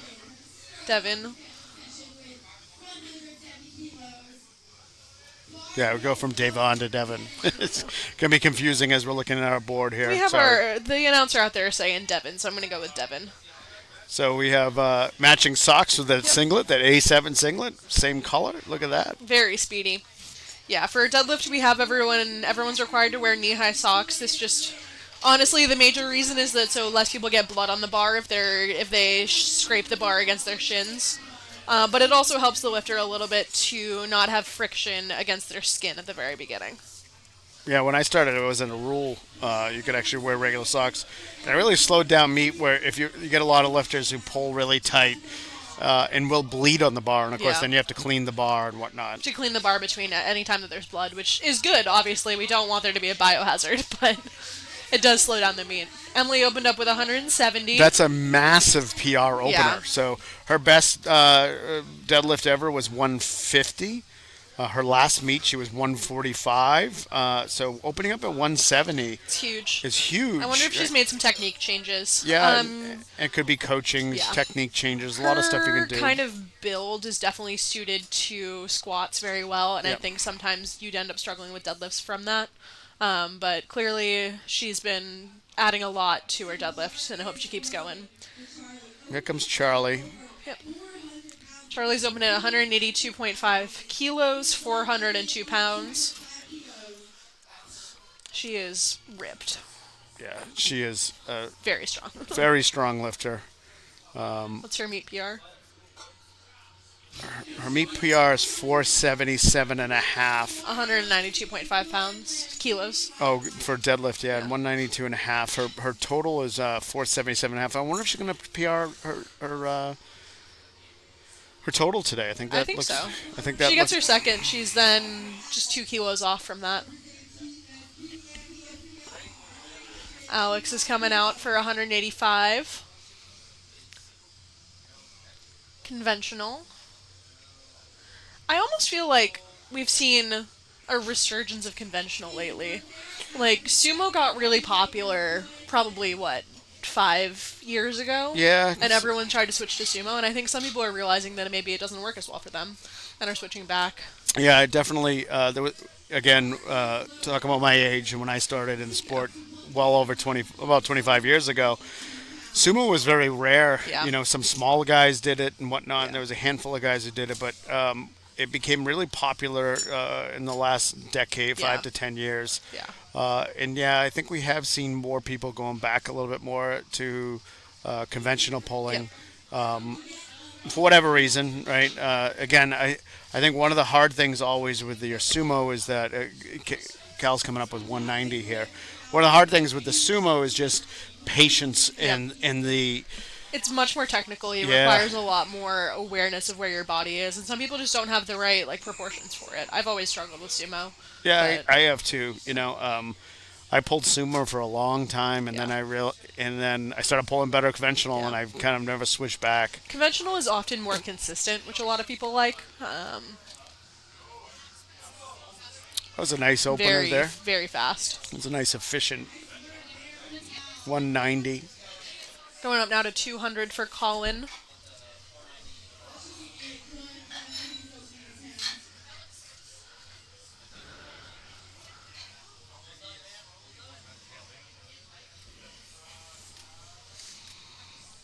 So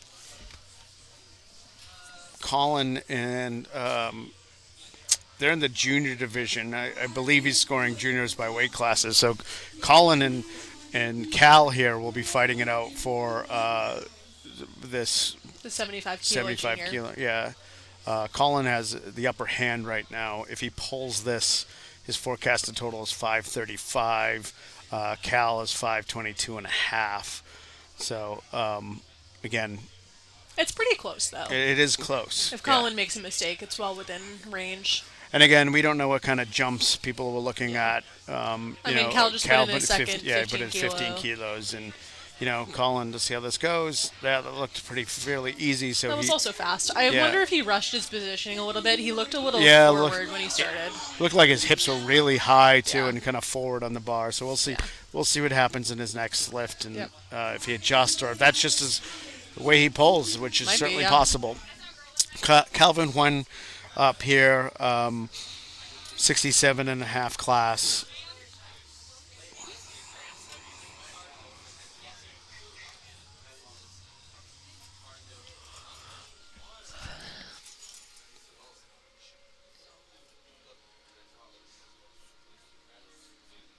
Ooh, I don't know that he locked out. Yeah. Yeah. Yeah, I was called for not locking out on that. His shoulders looked forward even from my angle, and it almost looked hitched as well. Yeah. I think he'll clean that up for a second. I hope he just doesn't. I hope he doesn't go. Yeah, I up. would like to see him take that over and Yeah. clean that up. If I was handling it, I'd tell him the same thing because those shoulders look far forward to me at Yeah. least, and both side referees thought so as well. Yeah. Sometimes when you're that chief referee, you give the benefit of the doubt and you think, well, my side referees look at it, looks bad, but it doesn't look too bad. I'll let my side referees call it and see how that goes. Cardin's coming out for our heaviest opener of the flight, 235 kilos for a 75 kilo lifter. It's a huge deadlift. Yeah, I mean he has this weight class wrapped up, Yeah. and definitely as far as the morning he should be best lifter of the morning easily as well. He's in the open class and the teen 3 class. Yeah, and that Smooth smooth deadlift. opener. Yeah, I mean I'm he jealous has. of his range of motion there. Yeah,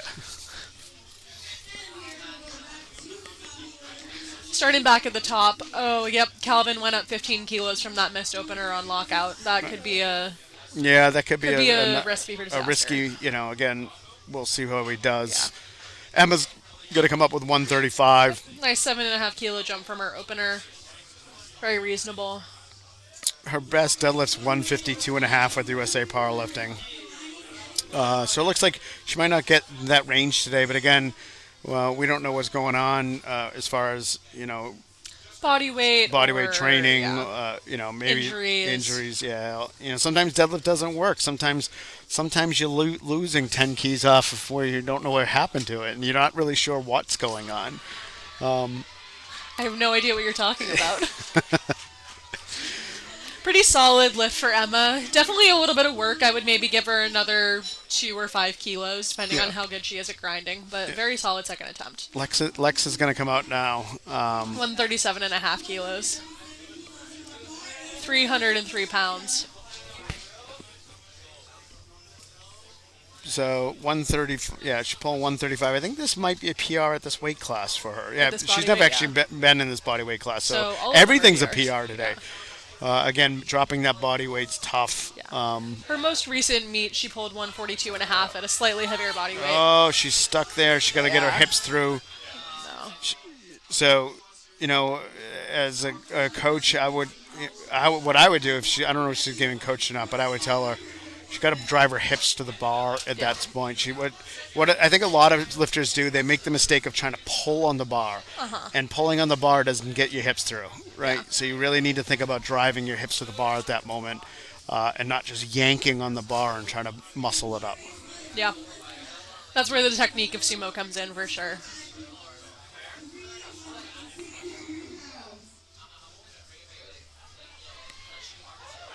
Melissa up.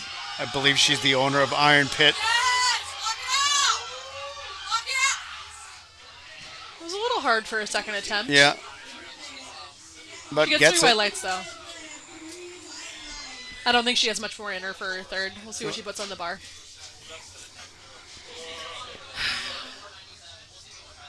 Yarnley is coming out for 175.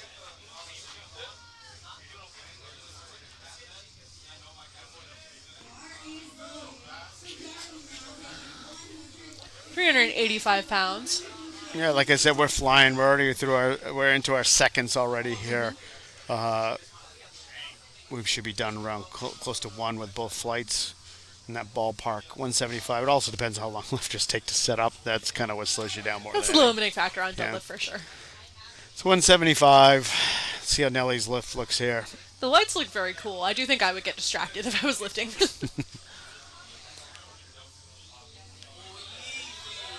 Very solid. Yeah, that was a If good I had lift. to put money on it, she's going to put in 182.5. Yeah, I would. That would be my guess. It's a 7.5 kilo jump. It's 400 pounds. Yeah, it's that 400-pound marker. But again, we'll see what she does.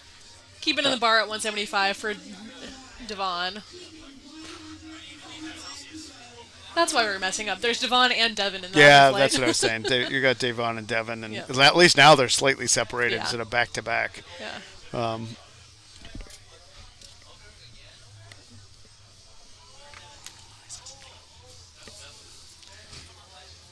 Nice second attempt. Yeah, 175 took a Three 10 white kilo lights. jump. 3 white lights. I would also put money on him. Oh, actually, Yarnley went to 185. I was wrong. I would have lost that bet.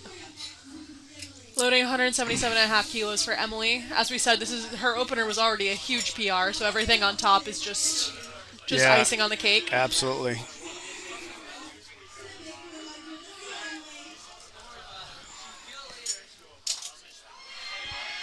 Oh, Easy. that was a good lift. That looked better than her opener, It actually, did, to be yeah. honest with you. Sometimes that happens. Yeah. You get that Nerves, confidence yeah. and you get that excitement. You put a music you want to listen to in and Yeah. kind of get amped up. So yeah, I mean, she's going way over what her Yeah. numbers are. Her best total ever is 457 and a half. She's She's already trying to improve. targeted. She's already at 510.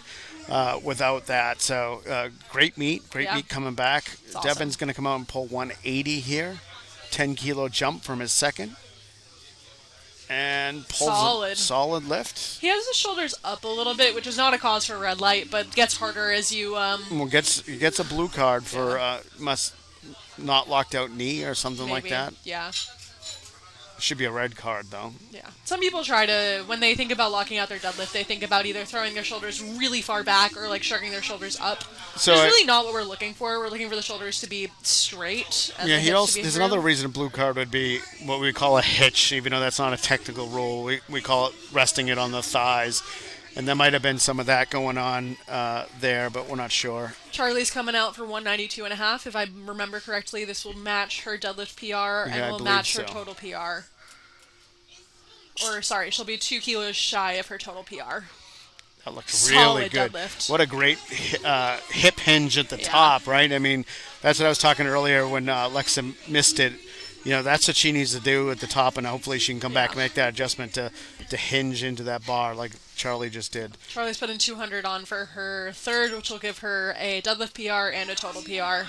And she's already locked up first place in the class. Yeah, absolutely. And Alex is coming out for 200, 440 pounds. I mean, and the best lifter for the women of the day. Absolutely. So we're a lot light on women in this meet. I noticed, compared to a lot of other meets. 'Cause Yeah. I think second session's all men. Yeah. So Solid second attempt from Alex. and if you've ever thought about competing, Yeah. if that comes across your mind, do it. Yeah. Like there's a lot of people that think they don't think they're strong enough, or Yeah. they're nervous about something. Just do it. Try it. See if you like it. The advice I would give is maybe find a coach or a handler who has been at a meet before and knows how to guide you through what to expect. And then I would read the powerlifting lifters rules, Yeah. so you have a sense of what the refs are looking for. But absolutely, anyone who wants to should. There's no barrier to entry. There's always plenty of coaches and meet directors that are willing to help out new lifters. We love seeing new people in the sport. Very solid second Yeah, attempt for Cal Cal. taking 205, 15 kilo jump from his opener.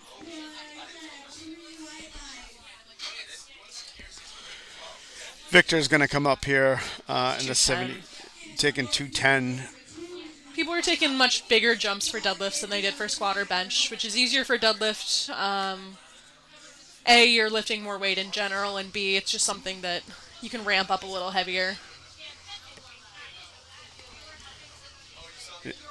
Now, just to point out here,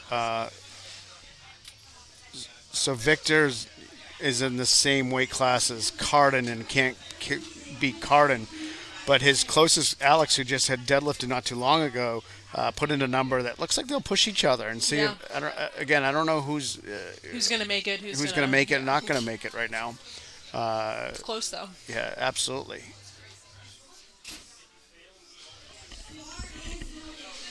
So But it'll- Alex is going to be pulling first, kind of no matter what. So it's kind of on him to put on the bar what he thinks he can hit, and then it's Victor's job to Not make a match. mistake. Yeah, not make a mistake, not miss.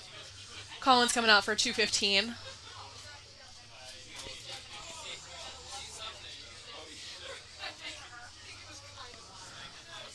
He's in the junior 75s. So also second place behind Cardin, but believe relatively. Cardin's don't forget he's only a teen still. Oh, Cardin's a team 3. Wow. I keep forgetting that. Solid attempt for Colin. Yeah. Calvin's coming Calvin- out. He missed 200 as his opener on lockout. His shoulders were not back far enough, and he took a 15-kilo jump. So we'll see what If he can makes do that with this. adjustment. Yeah. So if he doesn't make this adjustment, he might find himself in a Scary spot. scary spot going into thirds. But My we'll worry is always that you miss the second one on strength, and then you can't do anything. But we'll see. Not to jinx it.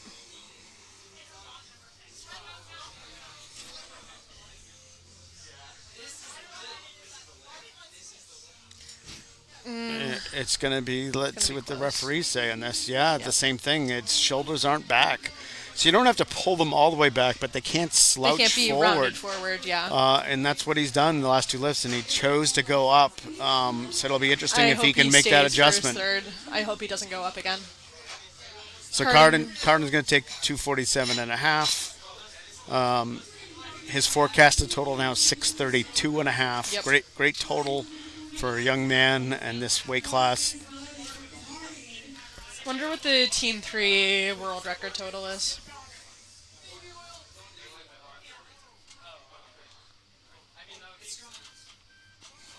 I think it's higher than that, but that's what the national record is.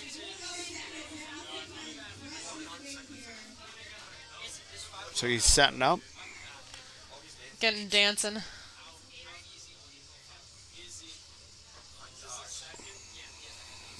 Yeah, it's considerably higher than that.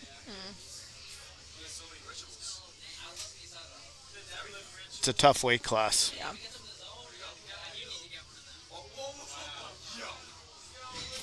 His shoulders that. also looked a little forward. We'll see if the Yeah, refs so he call gets it or one not. red call. So, Yeah. so a referee agrees with you on that. Yep. So we're going to be top of the order now. We got Lexa kind of come up and see if she can get her hips through on the bar and lock that, stand up straight with that. Surprisingly, she doesn't have a hard time getting it off the floor. Matter of fact, it moves really fast off the floor. Sometimes when it moves fast off the floor, though, you pull yourself out of position. Yeah, yeah. She needs to be patient off the floor to keep herself in the right position to lock out well.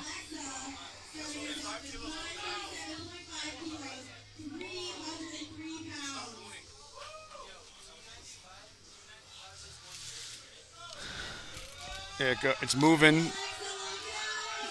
Yeah, see, Yeah. that's what I was It talking gets about too her. far in front of her. Yeah, it's too far in front, and she's really trying to pull on that bar instead Yeah. of push her hips to the bar. Yeah. Use that hip hinge to drive the bar up at the same time. Ooh. Yeah. She hasn't had a great meet today, but it's Again, okay. She's at a she- new weight class. New weight class. Everything's technically a PR in this weight class. Yep. And again, it's really psychologically hard to drop a weight class Oh, and absolutely. want the same numbers you had in the heavier weight class. Absolutely. So, and I think she handled herself today. I kind of saw her out there. It didn't look like it was a handler. So that's, it's Yeah. even, again, back to that idea of somebody holding you back a little bit more, Yeah. making lifts. Emma's coming out for her third, 137.5 kilos.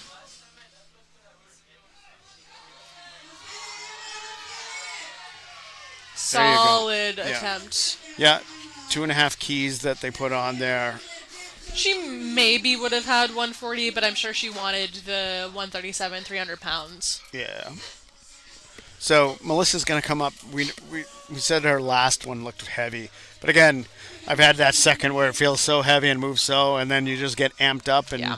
somebody again got the right music on. Yep. Someone gives you a good little bit of whack in the back, gets you amped up. A little bit of nose that torque. adrenaline flows through your body. Yeah. I feel like the deadlift adrenaline is a lot more important. No, just a little too heavy. And that's okay. Yeah, that adrenaline in deadlifts is probably the most important. The other lifts sometimes too much adrenaline. Adrenaline can throw you off Yeah, a little bit, because you get too aggressive. So Especially for bench. If you get too hyped up for bench, you might mess something up. Davon's coming up 182 and a half. So this is that magic number we talked about, this 402. If 402. you took 180, it would be 396. So that's why, you want that over that 400.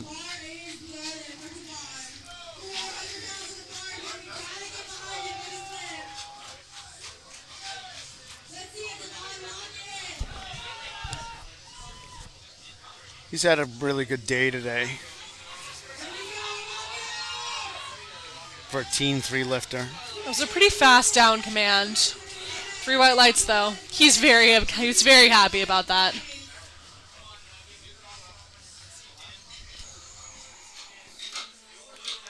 Coming out for 185 is Emily. This is a huge deadlift PR for her. And I don't know what she's been hitting in training, but at least in her meet numbers. Yeah, so this is a huge PR for her. Yeah. Oh. It's really crazy. Her opening attempt looked good, but hard. Yeah. And her Wow, she got that. last two lifts she's done almost got easier, right? So Yeah, I do agree that there was a little bit of hitching there. Yeah. I'm obviously not in one of the ref chairs, so I can't say, but I'm not surprised she got one red light with a blue card. Yeah, and that's what we talked about, that Yeah. 2-to-1 call. And It's also often harder with some of our heavier lifters. It's harder to say what's hitching. It's harder to, it's not illegal to slide up your thighs. Yeah. It's It's only illegal to do supporting, it. Yeah. So, this, there's a fine line there, and the refs are all just doing their best.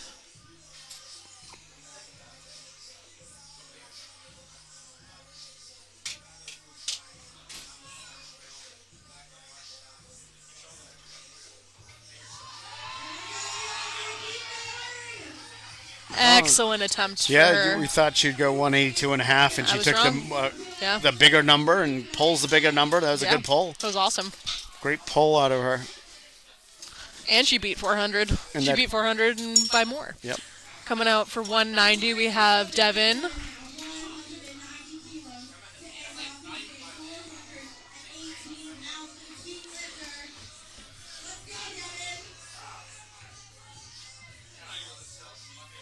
$190 on the bar.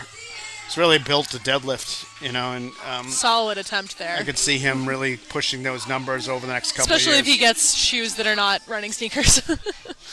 Yeah, exactly. We were ragging on the running sneakers a little bit just because they cause some loss of force transfer through all of the squish in them. Obviously, the squish is really helpful for things like running or like anything that involves jumping because it helps cushion your joints a little bit. Right. But for powerlifting, you kind of want as much of a direct force transfer between your body and the floor as possible. So a lot of people lift in flats or Converse or specific powerlifting shoes that are very solid on the bottom. So Charlie's going to take a PR deadlift here and shoot for a PR total. Oh, pulled her a little bit. Yeah. So I don't know if you noticed, right as we moved off the floor, you could see the bar shifted a little bit in front of her.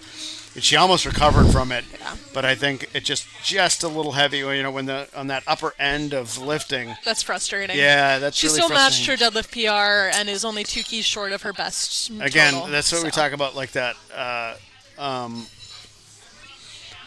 adrenaline flow. Sometimes you get out of position. Oh, sorry. Yeah, sometimes you get too hyped up and you don't give yourself the time to get in the right position. Yeah.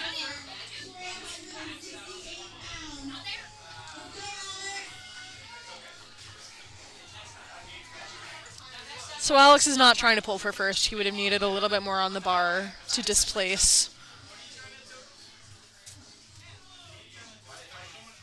Yeah, I think he kind of the last decision here. That was a good deadlift. Also looks like he may have missed weight for the 67.5 kilo weight class, weighing at I just realized- 67.6. Yeah, so you can only weigh 67 and a half. So Calvin here needs this lift. Yeah. Calvin has to get his shoulders back a little bit. He's been called for not walking out 2 times now. He opened up with 200. He went to 215 and unfortunately missed that. And it didn't look super light. So let's see if he can change his positioning here. It often Make comes sure- from getting your shoulders just a tiny bit further back right at the beginning, so Yep. it's easier to get them back at the top, but we'll see. I think that also sometimes people put their hands a little too narrow and they don't have room for their arms to get back. 100% agree. And especially if Yeah. you're trying to get around your legs. Yeah. So he's got a narrow. That looks looked a little better. Yeah, he There got we it. go. Yeah. He definitely was He's in the more meat. upright. You notice Yeah. his shoulders. Even though the weight pulling him down, Yeah. he was still locked out compared to Yes. the shoulders being forward On his previous two. On his previous ones. Yeah. So Victor's coming up here. That's why it's always risky to go up from a missed opener because you don't know if the technique is going to get harder to fix at a heavier weight. So we got 220 on the bar for Victor.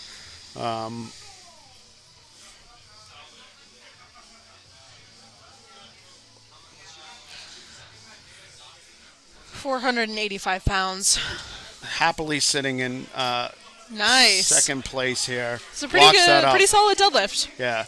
You know, he's also in that division with Carden, and he wasn't going to catch Carden today. No. 472 and a half total he'll finish up with for the day. We're going to go to Cal next. Cal's coming out for one of those magic numbers, 227.5 kilos, 501 pounds.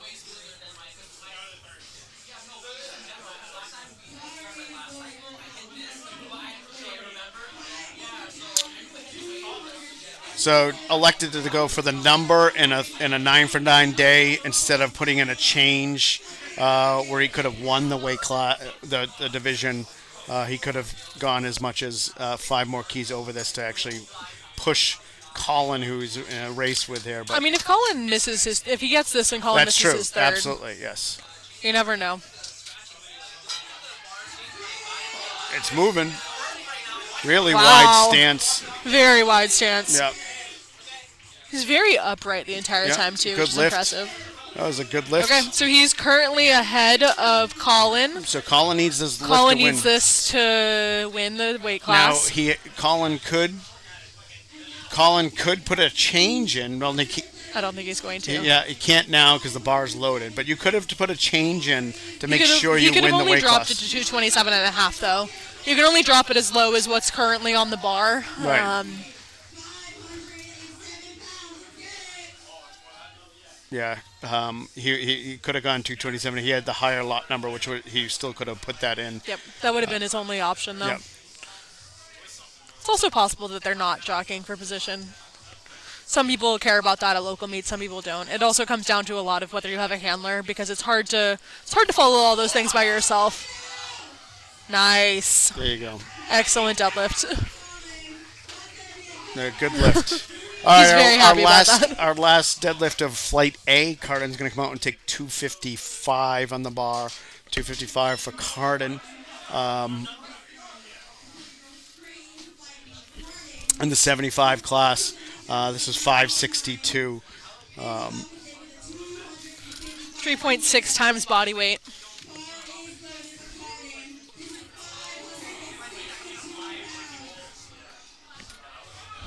This will give him a 640 total for the day, which is a great total for this weight class and this age. It's a great total for this weight class, regardless of the age. If you're totaling over 600 in the 75s, Yeah. you're a good, solid lifter. He has a very intricate setup routine. I always get nervous when people don't latch their belt that they're going to forget to do it before they lift.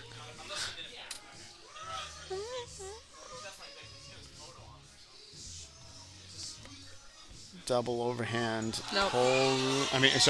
Mixed grip, I meant to say. Mixed grip. Nice job. Starts to lose it a little bit out of his underhand hand, but he got the down command before he dropped it.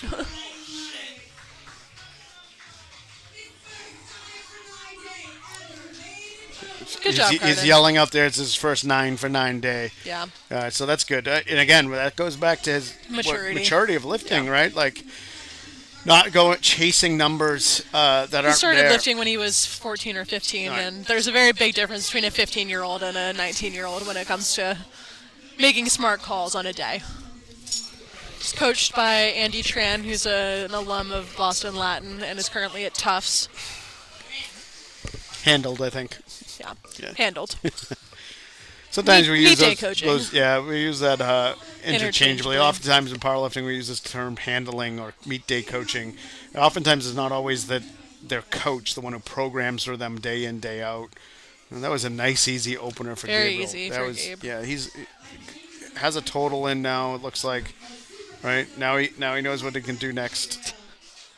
But a lot of times, coaches, online coaches or distance coaches, you have an athlete that you can't make it to, or Every single meet, every yeah. meet you have, and you have a handler, whether it's your friend or whether it's another coach or somebody else, and Yeah. like I said, it's really helpful to have that. We're gonna go up I to. also think that meet day coaching and programming are two different skills to some extent. Oh yeah, You can be absolutely. a great programmer but not be good at doing the quick math on a day and vice versa. 152 and a half for Alex.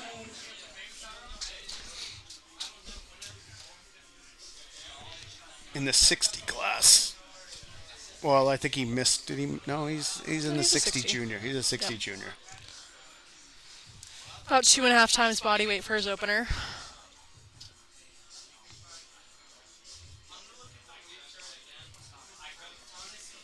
Very narrow sumo stance. Yeah. Sometimes we'll call that a frog stance. There's nothing wrong with it. It's just a little bit Yeah, it's non-traditional. almost it's like right in the middle of the Yeah. two lifts, and some people find it Yeah. very successful. I think it's often if you don't have as much hip flexibility, it's hard to get out to those wider stances and get the right rotation in your hips. Yeah. Next up, we have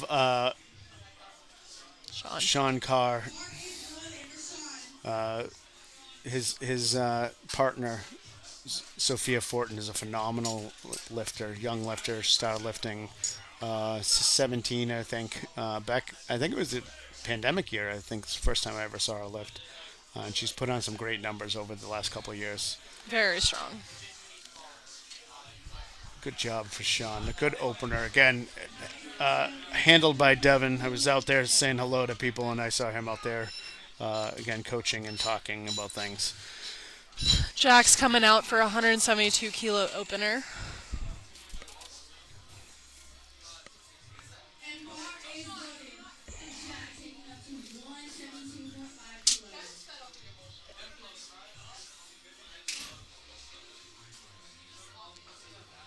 Jack, rookie lifter, Team 3 lifter.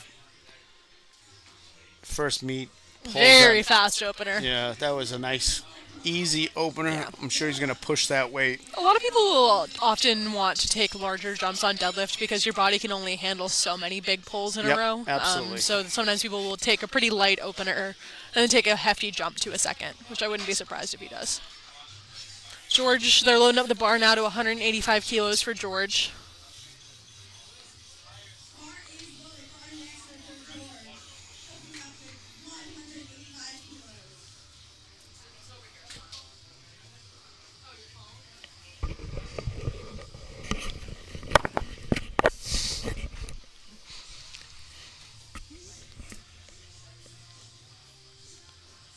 There you go. Maybe not quite as easy as I would have liked to see an opener, but definitely got all three white lights. Dylan's going to come out with 187 and a half. Put the chips on, move the bar jack. Bar's loaded. We don't use any spotters for deadlifts for obvious reasons, but occasionally somebody will ask for somebody to stand behind them when they deadlift in case they fall over backwards. We don't want anyone hurting themselves at any point. Yeah, you see that a little bit more. I think we lost our feed. We're going to work on trying to get this.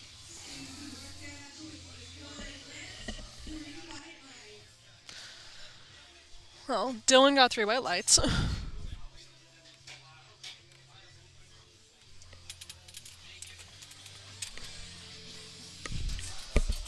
There we go.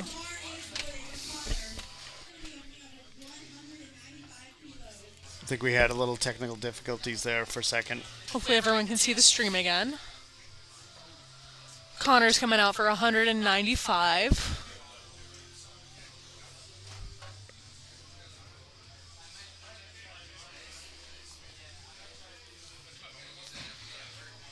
Solid opening attempt. Ian's also going to take 195. Popular number. We also have, after Ian, we have Andreas taking it as well. This is what makes the meets go faster when you Yep. have the same weight after one after another. There's no weight changes. 12:42 right now, so well, like I said, around 1. We'll be finishing after 1-ish. 429 on the bar, That was basically 430. Speedy opener. Again, we're going to go 195 one more time.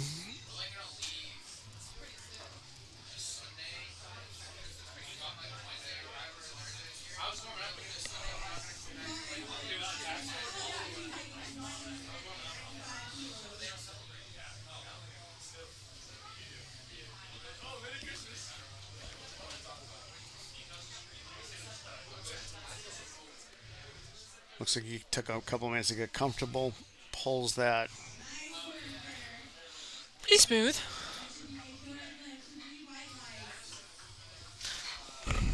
Brady's next here, taking 200 for his opener.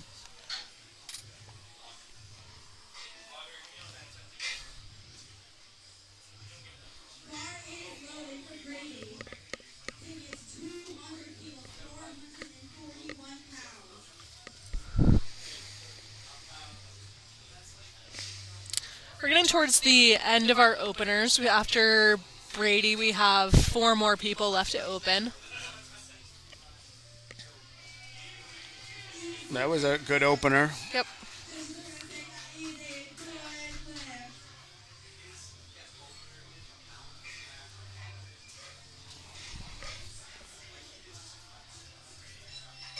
Who are we looking at for placing in the 82.5 kilo weight class? So right now, Dareth has got a commanding lead with a forecasted total of 627.5. Caleb's big miss at the bench put him in a hole. He would have been well over 600 if he just took something a little bit less. So he's about 37.5. And then Brady and Kenny in that order there. But Kenny has yet to deadlift. And again, he's had a couple of really easy openers and took Yeah. the big jumps. Callum's deadlift, that looked was really very easy. easy, I yeah. can see him taking a big jump. I still don't think he'll be able to catch up. No, but I don't think so. I think either. he'll solidly It'd put really, himself it'd in really second. come down to if He had gotten another yeah. bench. So, but I think we do have a race now between Brady and Kenny. 2 and 4 actually. Yeah. Yeah, I mean we could have a race between 2 and 4 depending if somebody misses Yep. some lifts and makes some bad choices here. Yep. Jacob's coming out for 210. Jacob's in the 90 kilo weight class, so he's Yeah. not part of this discussion. That And we're I believe he missed weight Yeah. because he weighed in at 82.65, and Yep. this morning was only supposed to go to 82.5. Most of them, the 90s are in the end of the day. That was smooth for Jacob. Good lift. Loading up to 212.5 for Kenny. Let's see if this one's as easy as his other openers have been. I'm more interested to see what his second Yeah. looks like, because again, looking at his strategy for Yeah. the day, it was easy openers and then Brady put some, is a little bit lighter on body weight, so Kenny's going to have to out-total him to win, but should be within range if this is easy.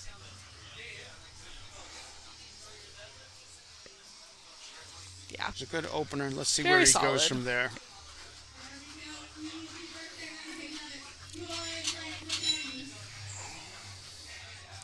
Now we're loading up to our heaviest deadlift of the day so far, and heaviest opener for by far is Dareth coming out at 265. I mean, this is a great opener Yeah. at 265. Yeah. What's his meet PR? We'll look up what he's actually pulled in a meet before, see where he's at. So his best two meet PRs 292.5. Yep. Last meet he actually opened up with this weight before. Yeah. He's but having again- a good meet today, but again, there's like not always he's a... bounced around weight classes Yeah. as well. So he's in the 82.5 today. He weighed a little heavy last meet and was in the 90s. He's been in the 75s. Yep. He's So- done a lot of different things, and he's had good pulls at all of them. I wouldn't expect something astronomically higher than what he's hit before. I mean, this looks like a on the board, put him in Yeah. first place type lift, and then Yeah. I really could see him taking a big jump. because that looked really easy. No, it's very easy. I wouldn't be surprised to see a 280, maybe Oh, even yeah. a 282 and a half. I wouldn't be surprised for him to take a 20 kilo jump to his second. Yeah, but- absolutely. Well, if we get the lights from the referees. They'll come. Yeah, there they are. 3 white lights. Gabriel's going to come up with the 135, just a shy underneath that 300 mark. It's Yep. 297.62. He took a 15 kilo jump from his opener. His opener was very easy, so it's not shocking. Looks like Brady and Kenny both put an extra 20 kilos on for their second, so they're still within... Wait, hold on. Did that pull Kenny ahead? Kenny will pull ahead if he makes that Yeah. lift. So, Yeah. Gabriel's going to take 135. He's got to learn to get to the bar a little closer. If you see Yeah. how far away he starts the bar, I think he has this to is pull it into him. sometimes. I think this is something you see with a lot of the younger lifters. Is there's not quite as much like body awareness Yeah. that develops over time. He's got a lot of strength on him, but building a little bit more motor patterns. And and if you're a younger lifter and you're just lifting on your own and watching videos, and it's different than having someone talk to you and talk you through what you're doing right or what you're doing wrong. But again, it's a sport. Yeah. Coaches help. Coaches help a lot. You think of how most sports you would expect a coach. Right? Yeah. Nobody goes out and plays Little League baseball all on their own without coaches. There's No. always people there training and doing stuff. Yeah. I think that's hard to understand sometimes because this is an accessible sport, right? Anybody could lift up the bar and do that. It's a matter of doing it within the rules and perfecting it over and over again. Yeah. This is where coaches come in hands. Yeah. I think a lot of people don't want to get a coach right at the beginning because they want to figure out if they like it before they pay Absolutely. for a coach, which I think is reasonable. But if you've done like one meet and you enjoy it, I think getting a coach can be very beneficial. That was a little heavy for Alex. Got stuck so- at his knees. Yeah, I mean, he only took a 5-key jump, but that really did look a little heavy. Yeah. I don't know if he's going to come back and do that. I'm sure he's going to come back and try. He shook his head coming off the platform, so we'll So see. Sean took a really good jump, 182 and a half from 167 and a half. Nice 15 kilo jump. Again, Devin's handling him. I am sure they had a strategy of making sure he made lifts, Yep. making sure he PRs things, not overtaxing him on the opener. That's a big philosophy on your opening deadlift is don't tax your last couple of lifts, right? And then take bigger jumps. Solid deadlift Yeah. there. I wouldn't expect another 15 kilo jump, but I could see 7 or 10. Yeah, and that's like I think one of those things that we talked about where I wonder if 182 and a half is the target Was for the the, goal, day. yeah. And they took it on the second with the idea that they'll take 185 or 187 or something like that, But it looked fairly easy, so Yeah. 187 and a half is a really reasonable. I think so. I think They go 192. 192. So I guess He might change that. He might not. I don't know why he would, but no, I'm not sure why he would. Yeah. He has not much to lose. No. He's, it's only his second meet, and Yeah. sometimes you're just seeing where you're at. that was very easy. Yeah, Jack's got to put some weight on the bar. He's got to be careful too make sure his hands are all the way down. He came awfully close to letting go near the bottom. Yeah, that is one of the more maybe pedantic rules for deadlifting is that you're not allowed to drop the bar. If you let go of the bar before it touches the ground, that is a cause for disqualification. It's mostly an issue of maintaining the platform integrity for everybody else. If you drop a bunch of deadlifts, they're going to end up being divots in the plywood, and then everyone else has a harder time deadlifting. Yeah, I used to see it a lot more when CrossFit. You had Yeah. a lot of CrossFit athletes who came over who used to dropping it. Yeah. I feel like that's also gone away. We don't see it as much anymore. The other minutia is that you also can't slam it into the platform, which is a little bit more subjective. George deadlifts here with 182 and a half. It's a pretty solid second attempt. Yeah, it kind of looked like his first. So Yeah. sometimes lifts just look hard, right? Yeah. Depending on who you are. Yep. Dylan's going to come out, take 200, took a 12.5 kilo increase. He's in our Teen 3 82 and a half division.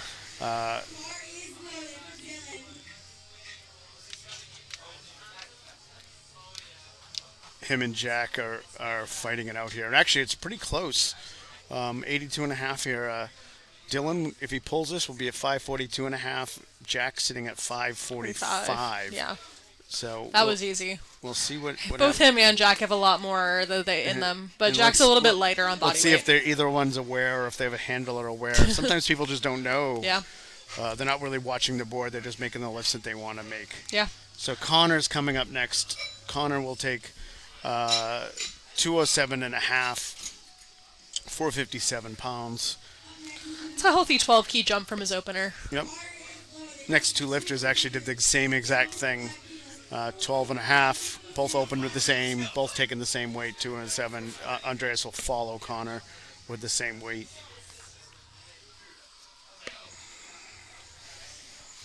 Both lifting at 90. Solid. There was a little bit of a slowdown at log out, but nothing crazy.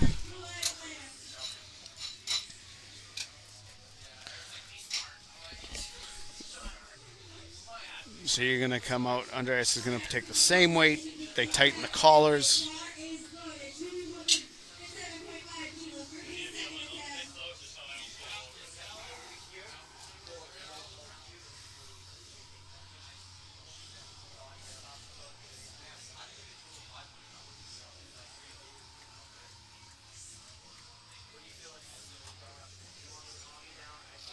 Look good. Yeah. That was an example of sumo where it's a little bit slower up to the knee, and then once you get there, it's easier to lock out. Yeah. He looks a little confused walking off the platform. I'm not sure why. But Maybe he's just impressed with what he's doing. He Yeah. didn't think he would go that good. yeah. Ian's going to come take 210.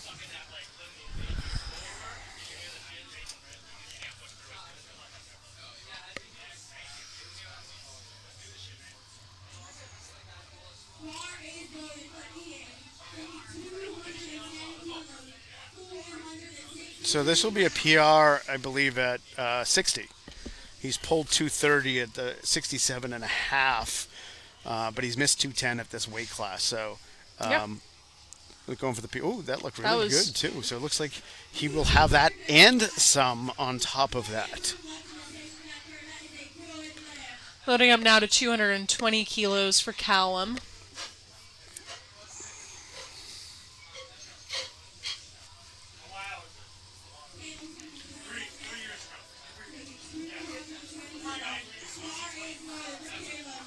So Calum, again, was in that short little race with Dareth before. Right now he's trying to hold on to this second position. Looks like he will. I don't think Kenny or Brady are going to be able to catch him unless he makes a really big mistake here and they have a really third deadlift, but big deadlift. They look good. It's solid. I Solid wouldn't. lift. I don't think he has a billion more kilos in him, Yeah, but it was I mean, solid. I could see, anywhere from Seven. 7 to, Yeah. to 10 in that range. Brady will come out and take 220 220 as well. as well. Same weight.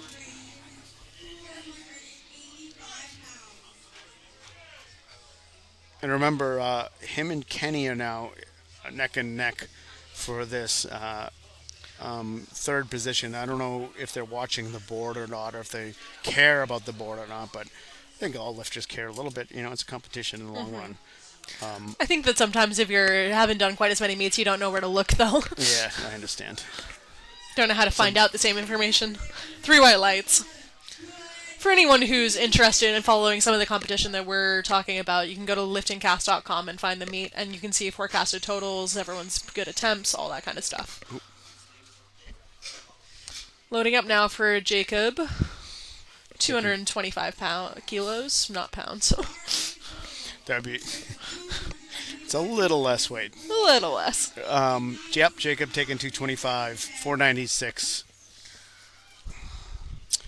We got about 15 more minutes of lifting here. Roughly about a minute of lift in that range, depending how fast we go.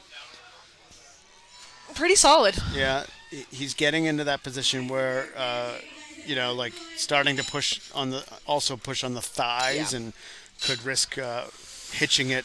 We'll see if that's just how he pulls. Some people never hitch like that, but Yeah. sometimes as the weight gets heavier, it rests a little bit more. Yeah. So Kenny's going to come up now. Kenny's going to take 232 and a half. Took a 20 key jump. This is what we said. Yeah. He has opened up light. I mean, Brady took a 20 kilo jump as well. Yeah. But But yeah. I'm just saying, Kenny has, for the most part, taken really easy openers Yeah. and then really pushed his next numbers. And I think that's just getting back into the meat Yeah. position. He's got Where really his big knees- quads, huh? I think it's just deceiving. Yeah. You know, From the front, it's hard to say that his knees are Yeah, locked out because he yeah. has very large quads. the quads and the knee structure just, but I think that's just a knee Yeah. structure thing that it is not being locked out. Doroth is coming out for 282.5 kilos. Yeah, and that's what I'd said, 622. 280, 282 and a half. I thought that's where he would be, somewhere around there. Makes a lot of sense Yeah. as a lifter. Again, he has this weight class locked up. Yep. His meet PR is 292.5, so it's possible he's tracking for a 295 deadlift. But his total PR is 647 and a half, and this will give him a forecasted total of 645. Yeah. So he's looking for that, again, total. Looking for that total number. Well, we don't know whether he cares more about the deadlift or the total. You know? That's true. People have different goals. So we're going to start our Third last flight of deadlifts. third flight of deadlifts here, the third attempts. Gabriel will be starting with 142 and a half. Rookie lifter, again, teen one. He's so shooting either- for that 315-pound deadlift. Yeah, he's either 14 or 15 years old, depending on when his birthday and year date is. You finish off with a 340 forecasted total at 60. Good numbers for a first meet, Yeah. right? Nothing to sneeze at. And again, at that age and rookie lifter, you're just learning how to lift. That's Yep. the goal here, and learning what a meet looks like and how it feels like. Yeah. So Alex Foreman will be following him, followed by Sean Carr.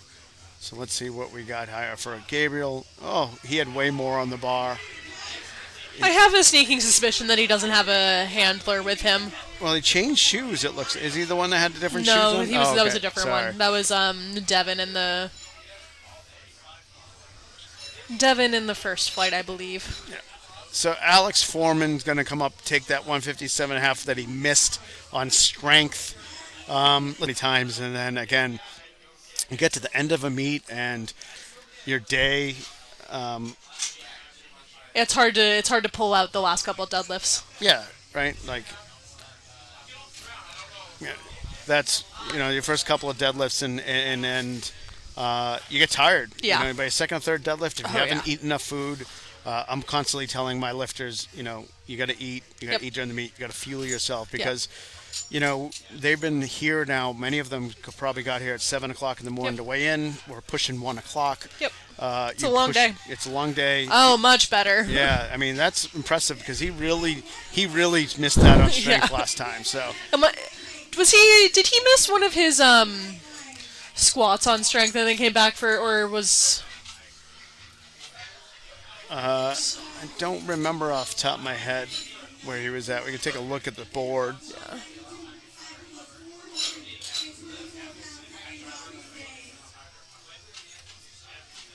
Yeah, Yeah. he did the same thing for his bench where he missed his second Yeah. on strength and then came back and got it on his third. I wonder if there's some technique honing that he's still working on.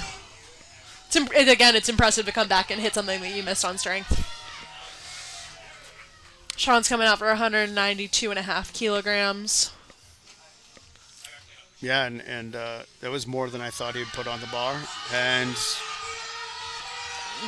does he get called for We'll see if he gets called for a hitching blue or not. card here? Yeah, he Yeah. got one, 2-1. 2-1. So it definitely looked like on the left side, which looked a little bit more severe, if you know what I mean. Like Yeah. you could see it like almost left, pushed it a little bit with his left and was called for it, whereas Yeah. the right not so much. George is going to come up. George is going to finish his day off. Trying to pull 197.5. Again, all PRs for him. We talked about earlier. It looks like he was a high school lifter before. Took some time, lifted Once in college. Once in college. Looks like he's trying to come back, get back into the groove of lifting again. It's an excellent third attempt deadlift there. Good lift for him. I believe he's being handled by Alex, who is a UMass alum and still helps with the team. I saw him out in the warm-up room earlier. Jack's coming out for 200 kilos.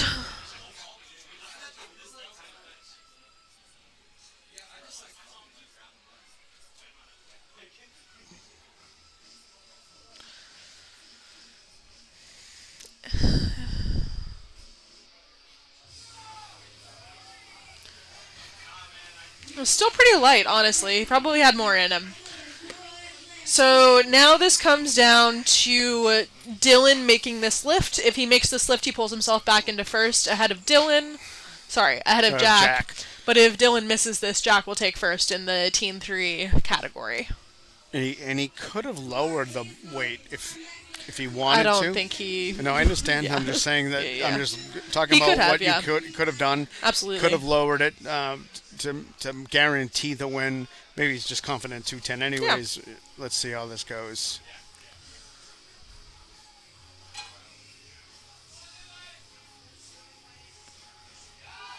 Oh, yeah. Oh, yeah. He's like, shakes his head easy. at the top. Yeah, that was really easy for him. He's going to go back and yell at his coach for not letting him load more. Yeah. Connor's going to come up. Connor will take 215 on the bar. Yep.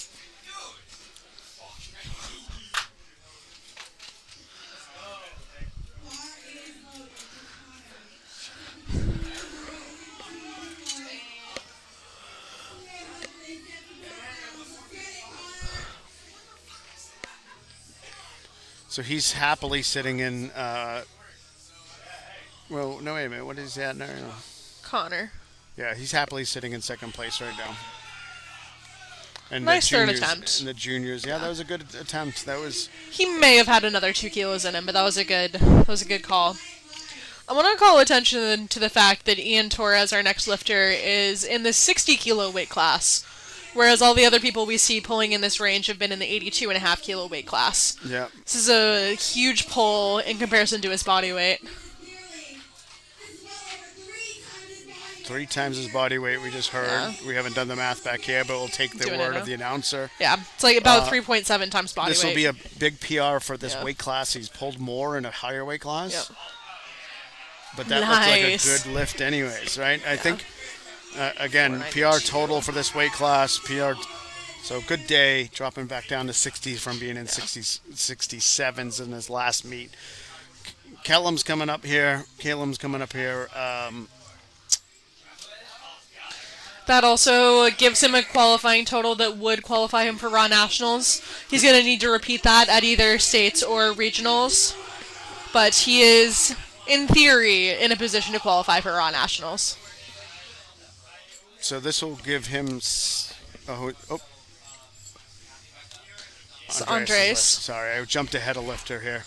Got too excited. Yeah, a little too much today. Couldn't get it going off the floor. Now... Next, we have Callum coming out for that 227.5 kilos, 500 pounds. So he's sitting at 602.5 total. This will give him 610. It should theoretically lock his second place up in this here, right? Yeah. Yeah, puts him solidly ahead of the other two. Kenny's at 595 forecasted total, and Brady's at a 587.5 forecasted total. Yeah, I don't think Brady's going to change it, so I think this is probably going to lock us in. Yeah. And I don't think Kenny has. Unless Kenny misses. Ooh, looks like his grip started to go. Yeah, let's see if he got that. No good. Yeah, he lost it at the top. He lost it. You got to wait for... Both the down command and then also he may have gotten called for it dropping out of his hands. It's too bad. He still ends the day with a 602.5 kilo total and a solid second place. So Brady is our lifter? Yep. Although Kenny maybe would want to put on to try to pull for second. I don't know if he will, but... Yeah, that would be a big jump, It'd be 7 more kilos. It probably also comes down to what happens here. Yeah. Yeah. Well... Because if Brady makes this and Kenny misses, Brady gets third. Right, so right now... He probably stays to stay in third. That would be my guess. That's what I would do at this point. Yeah. So, it's a big pull to get in there. Yeah. This will give... And actually, Kenny right now has an option of... when he's up, he will have that option of changing. Yep. If he wants to. Yep. So currently that deadlift put Brady at a 587.5 total. Kenny is sitting at 585 before his third deadlift.